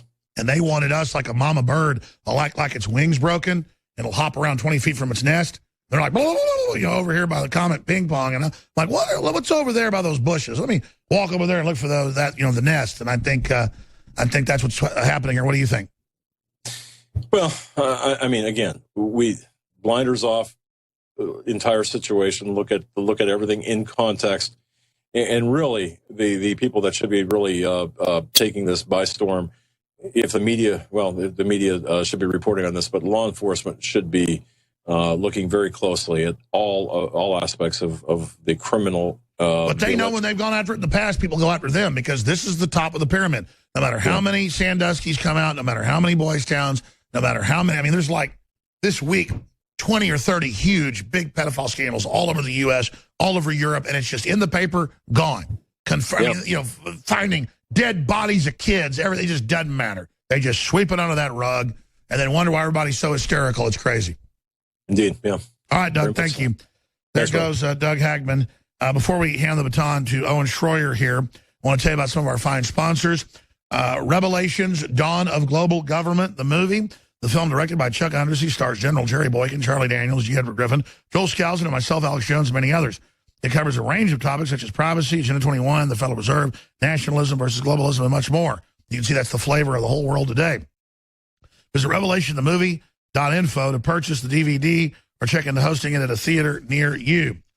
Separately, Solutions from Scient Pocket Solar Generator has a new pocket-sized solar generator. It can run off and run a lot of 110 appliances at your house, like a small refrigerator, so you can keep food from spoiling. But the best part is that you can also take it with you. It's mobile, so you can jumpstart cars, trucks, buses, 18-wheelers, huge tractors, even airplanes. Get one for your truck, one for your car, your wife's car, maybe your daughter's at college. You can buy one right now and use coupon code ALEX at checkout. Listen to this. You'll get a second one free. plus a bunch of off-the-grid bonuses that are free as well. It's a great deal, so claim one today at privatepowergrid.com. It's privatepowergrid.com. And then separately, DNA Force is a nootropic, quite frankly. It boosts the brain, but it's about getting toxins out of your cells. It's been proven, it's patented to be able to detoxify the mitochondria, to nerve regrowth. I mean, it's just simply amazing. Competing brands of this are only found in, via doctors and medical facilities because nobody will pay for it unless it's from them. It's prescription in Europe, stuff like BioPQQ. This is $100. What, $101 right now, normally $140, but it is 20% off right now. Just the BioPQQ, depending on which batch it is, it varies in price. It's between $40 and $50+ for just what we put in each bottle. We're talking about, I forget how many thousands, like $12,000, $14,000 a kilo just for the BioPQQ. It's amazing. Strangely enough, it's found on like comets and stuff. It's really weird. Check into it, and that's just one ingredient. 175 clinical studies, 4.7 stars from third-party sites. InfoWarsLife.com, InfoWarsStore.com, or call toll-free 888-253-3139. And I'm here to tell you, it's amazing. Now, we also have other specials running. Brain Force is back in stock, now 20% more in each bottle. We've also got some of the other amazing products. But here's the bottom line. We are the tip of the spear in the fight against the globalist. And it takes a lot of money to run this operation, as you can imagine. To have the reporters, the crew, the staff, the legal, the customer service, the shipping department. It's pretty much self-contained here. About a third of our shipping is drop ship from other folks, so we can save people money instead of shipping it from, say, where they make the water filters in Michigan, in the case of ProPure, and shipping it here, and then we ship it out to you, and it ships right from there. But most of it's all done right here in Austin, Texas. We employ now more than 60 people, and it is a tough nut to crack, even with the lower prices than other areas of the country here in Texas. So thank you for your support. Thank you for your prayers. You can also call toll-free. We'll answer any of your questions and take your order or whatever you'd like to do. 888-253-3139, 888-253-3139. And understand, we're under massive globalist attack. They want to censor us now more than ever. The president, Hillary, all of them attacking us. Mainstream news every day, disinformation, twisting. We're the big target. We got the whole leftist globalist machine coming after us. We need your financial support and your prayers and more. And I know you're going to give it to us. So thank you so much, again, in the face of this tyranny. Owen Schroyer hosting the next 30 minutes. Thank you for popping in today with us. Sorry to take 30 minutes at the 4th hour time. What do you got coming up today? Well, we got all kinds of news, and I just got to say, you had a great show. I thought that last guest with Doug Hagmann was really great. I enjoyed listening to that. Well, Alex, it looks like freedom and liberty is catching on worldwide now with Italy. Italy, one of us, the Brexit. I think Germany is next. France is next as well. What are the globalists going to do when all of the countries that they have co-opted to bring globalism to this planet are falling out of line? What are they going to do, Alex? Well, they're going to bring in authoritarianism and start a big war and try to plunge the economy, but so many good parts of Wall Street are rallying, so they don't know what to do. They're losing control. The old media is dying. The globalists are collapsing. It's an incredible time to be alive, my friend. They're going to come for our free speech. That's what's going to happen next. So back us up, listeners. Welcome back to the 4th hour of the Alex Jones Show. Owen Schroyer here hosting with you. And when Alex left us, he asked you, the audience out there, to help support us in the attack of being deemed fake news. It doesn't matter that Alex has been proven right on many of the things that he's been reporting for decades now. No, they're just going to say discredited fake news and try to shut us down. And we thank you so much for your support by going to InfoWarsStore.com and buying our great products. But as Alex mentions that, I had this story here that I wanted to cover. Website labeled fake news threatens to sue Washington Post for defamation. This is from the Daily Caller. One of the websites the Washington Post labeled fake news in a November story demanded a retraction and threatened the paper with a defamation suit in a demand letter Sunday. Now, the name of the website is Naked Capitalism. And while I haven't heard about Naked Capitalism, I'm not even familiar with them. In fact, I didn't have time to vet them before I came on here. In fact, I don't know if you guys want to pull up Naked Capitalism there for me real quick. We could take a quick look at it. But I'd like to salute them. They are right there on the ship of deplorables with us, apparently, as fake news. Now, again, I don't know anything about naked capitalism. I've never been to their site, but they are threatening to litigate with the Washington Post over being called fake news. So there's naked capitalism. Some of the headlines here looks kind of more like a blog-style website. Fearless commentary on finance, economics, politics, and power. Here's a headline that's on their homepage. Can Uber deliver? Part 4. Understanding that unregulated monopoly was always Uber's central objective. Oh, no wonder. It must be fake news over there at Naked Capitalism having their own opinion. But we salute them. Now, this is what was said, and I got a kick out of this. This is what was said in the letter from the lawyer representing Naked Capitalism. You did not provide even a single example of fake news allegedly distributed or promoted by Naked Capitalism, or indeed any of the 200 sites on their blacklist. I love that. This is from James Moody. You provide no discussion or assessment of the credentials or backgrounds of these so-called researchers, and no discussion or analysis of the methodology, protocol, or algorithms such as researchers may or may not have followed. So there you go. And I don't need to get into the inner workings of protocols here, but I promise you we are not fake news. At the end of the day, we want to get to the truth just like you do. Now, there is real fake news out there. And again, I salute James Moody for that. I really got a kick out of that. Exactly. They provide no evidence of fake news while being fake news with all the stories that they cover that get debunked. Speaking of, one of those would be with Brexit, the economy is going to collapse. The markets are going to collapse. Stocks are going to go down. If Trump gets elected, the economy will collapse. The markets will crash. Stocks will go down. And then it's record highs. This is from CNBC today. Stocks shrug off Italian referendum as Dow hits new record. Energy consumer stocks lead. So how do you like that?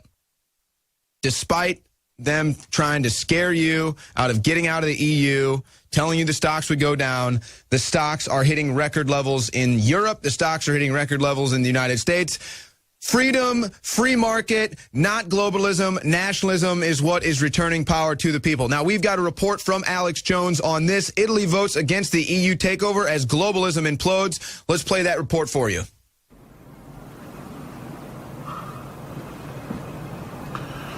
It's Sunday night. By the time many of you see this, it'll be Monday. We have had another huge victory against the forces of globalism.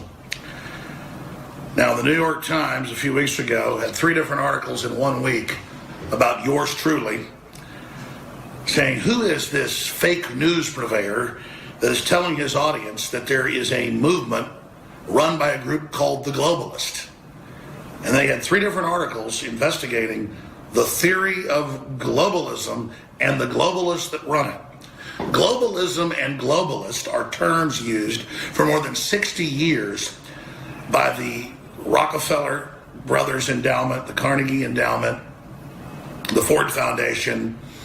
They had hearings in the 70s in Congress dealing with it, in the church committees. Barry Goldwater, senator, spoke about it, exposed it, wrote books about it. It's corporate global government using a technocracy to control people. The European Union is the first major project of it, set up as a steel agreement in 1957 called the Treaty of Rome. Out of that, they had the European Economic Community, like NAFTA and GATT, that became the Euro. And of the 25 nations that have entered it, only 3 ever were able to vote to even enter it. Now, they just had Brexit a few months ago for the UK to begin to pull out of the EU that makes most of its laws. The EU itself is unelected. It's a permanent bureaucracy. It has a parliament of elected people, but that's only ceremonial. So it's the definition of a corporate, unelected government that consolidates power for a few private central banks. Goldman Sachs and JP Morgan have been involved since the conception of it. Globalism is the movement towards world government. Not to be confused with international citizenship or loving to travel the world. They sell it like that. That's the icing on the cake. But the actual filler is poison. So, this imaginary global movement has been defeated in Russia. The Russians have thrown off the oligarchs. The UK is pulling out. And now there are 25 referendums in all 25 Euro nations to pull out. And the first big one was today, December 4th, Sunday. And the Five Star Party, started by a populist comedian of all people, in just 3 years has come to prominence and had devastating victories in the Italian parliament. So the Italian president announced he's stepping down, resigning tomorrow. And they're now going to have the different parties elect their new leaders. And the party with the most people in parliament gets their new president/prime minister. The point we're getting at here is everywhere, from Catalonia to what's happening in Reykjavik, Iceland, to what's happening with Donald Trump's election here, to UKIP, to Russia, to nationalists getting elected in Australia. Humanity's awakening. Now, the New York Times sells it like, yes, the nationalists are angry at the establishment, so despite the fact there are needed reforms, they voted against the reforms. Yes, it was a no vote to hand their laws completely over to the EU bureaucracy, what's left of their sovereignty, and let them jack up any amount of debt they want and have austerity on the population. The IMF and World Bank have done the same thing to the third world that is now happening via the euro. The IMF and World Bank are just the International Federal Reserve of the very same private banks. It's central banks that are privately owned and controlled, consolidating control, using economic warfare to make people poor, to control them. And the world's waking up to that. And no amount of CNN, I remember CNN like 10 years ago would go, Jones believes the euro is dictatorial and other conspiracy theories. By its definition, it's dictatorial and totalitarian. And so they just try this stonewalling, hoping everyone's so ignorant nobody learns about it. How NAFTA and GATT are merging into the Trans-Pacific Partnership and the Asian Union and the Atlantic Treaty that merges us with the EU. Thousands of pages long, passed in secret. We now get a copy of it. It's total corporate world government, all one-sided, to shut down the little guy. It overrides Congress. It overrides parliaments. It overrides state legislatures. It turns our governments, not just here but all the world, into rubber stamps. And so the good news is liberty is on the march. Trump is a manifestation of that. What's happening with Brexit's a manifestation. It's all a huge manifestation, and all we're having is victories. In Germany, Merkel's party had such a supermajority that's taken 3 elections to bring her to almost having no majority. So she should really resign. But there's evidence that at least the elections in Germany are quasi-legitimate. Not the case in Austria. Polls keep showing nationalists should be winning by 10, 15 points, but the Green Party and others, quote, keep winning. Give me a break, because they'll keep the borders up and the rest of it. So Austria was having more of a symbolic vote about who their president would be, this, quote, ultra right-winger or the Green Party, and they elected the Greens today. So that's the first defeat. But on the same day, Italy had a much more substantive, real victory in saying, no, we're not going to hand over our sovereignty to the unelected EU entirely. Now, the EU has responded. The EU has come out. You can just Google this for yourself. And since these member states are trying to pull out after Brexit, we're going to create an EU army and order you to dissolve your armies. And we'll have an army that keeps you safe. Oh, you're trying to leave? We'll put a new army in place and tax you for it. We'll quarter a multinational force in Germany, in Spain, in Greece, in Italy, in the Netherlands, I guess in the UK, if you try to pull out. And the mayor, an Islamicist in London, has said, we're not going to leave even if the British government says so. We'll take control of the city. We work for the EU. This is how you're conquering the 21st century, is by corporate bodies. But another huge victory in Italy. This is 6 or 7 big victories just in the last few years, and they're accelerating. And as there's more victories, more people start to pull out. Now, we told you this would happen. Brexit came out. After Brexit, the EU said, you know what? You're not allowed to leave. We're just not going to let you leave. People say, well, at first it's hard to leave if they bureaucratically control you. but they're showing themselves as dictatorial. Midterm, long-term, they're going to lose by exposing it's unelected. By talking about it and getting ridiculed and having CNN say it doesn't exist, we force it out into the open. The same CNN that said Trump was going to lose by 10 points because they were adding 15, 20, 30 points to their polls against him. The same CNN that gave the questions to her in all the debates. The same CNN that got caught colluding with the White House. The same CNN that got caught talking to the White House about how to lie to the public. You're all discredited. And now Obama wants state-run media to counter Infowars.com. And what they do is they go out and find obscure internet sites, a lot of times that are set up by their own people, it's come out, and by different foundations to put out horrible lies on the internet. And then they claim, oh, look at these horrible lies, and these of Alex Jones with a straw man to mix us in. The good news is people know that mainstream media is lying to them. You know, the only time we watch mainstream media is in an airport or maybe on an airplane or somewhere, and it's all that's on the free setting on your, Wi-Fi connection, so you still watch it, but you know you're being force-fed. The mainstream media already died, folks. They already know it. They're propped up, they're paid for by corporate facades. The corporations are refusing to pay for it now because none of it delivered. So I predicted they'd go pure state-run media once they lost the election and try to censor us. Now they're announcing total state-run media. Think about it. They're trying to appoint presidents in Europe. They're trying to go to pure state-run media. They're trying to sell us authoritarianism as it's no big deal. But nobody's buying it. And the awakening is huge. It's accelerating. It's amazing. So I'm going to be covering this tomorrow, 11 a.m. Central, Infowars.com/show. If you don't have a station in your area, but we've gotten like 50 new affiliates the last 6 months. We're at 240-something affiliates right now. The show is exploding across the nation and the world. This is an info war. So when you spread the link to Infowars.com/show or Infowars.com/app, when you spread the link to the areas to get the free app, we have a paid app as well, or when you spread the link to the video feeds and audio feeds and podcasts, that's how we reach some weeks as many as 85 million people. Our new floor is about 41 million people a week. One way or another, we can confirm are watching or listening. Our old ceiling was about 30 million, and our floor was 20 million. It's now 40 million. And that dwarfs CNN, folks. That's up there with Fox News. I'm not bragging. I want you to know we're winning. You're winning. You're having a big effect. Little note to mainstream media. People like these low-tech things shot here after hours. Way better than our big glitzy studios. You guys can learn something from that as well, to the mainstream media, who, by the way, know they're mercenaries.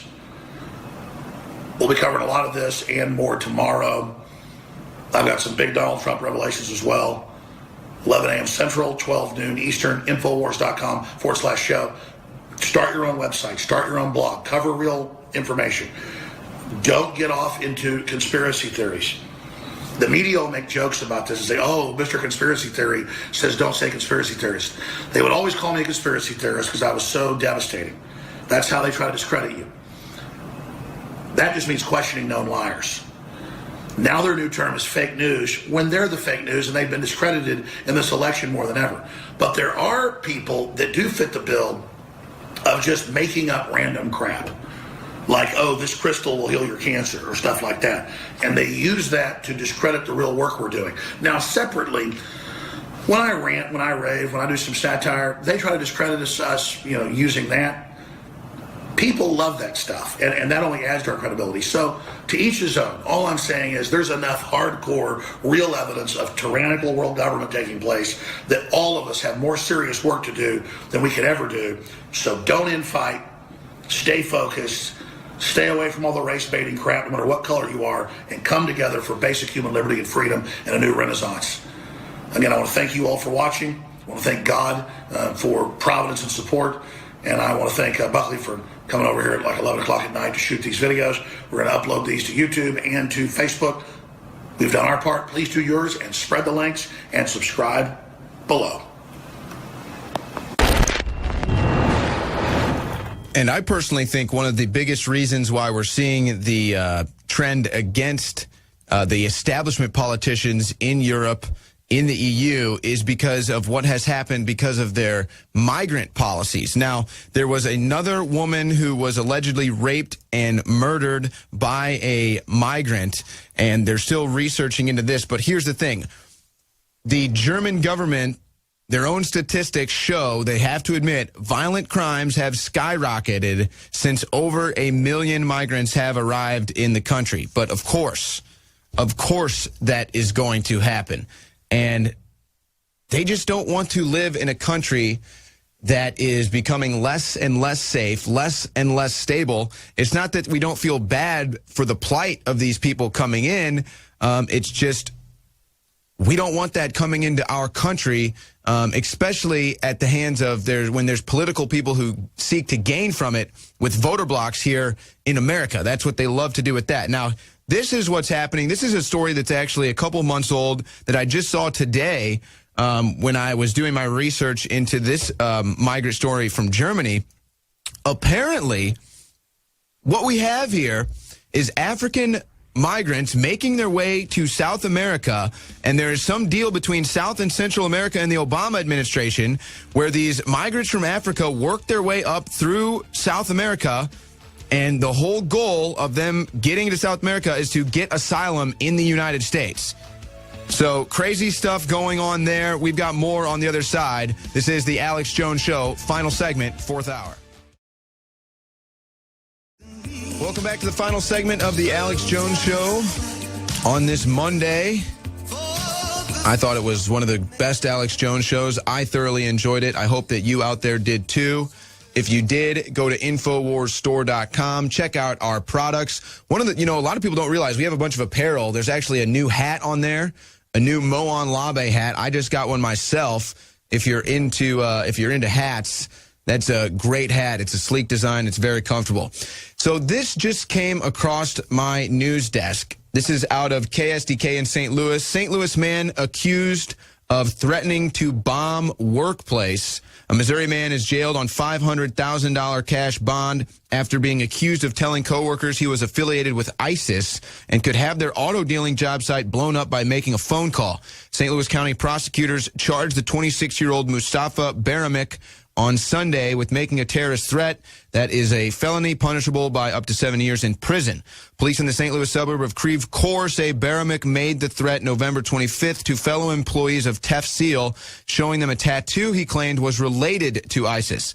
A police investigator wrote in a probable cause statement accompanying the criminal complaint that Baramik admitted making the threat. Police did a search of the business, did not find any explosives. It is not said whether or not Baramik has an attorney or not. So more, I guess, domestic ISIS agents or alleged domestic ISIS agents here in America.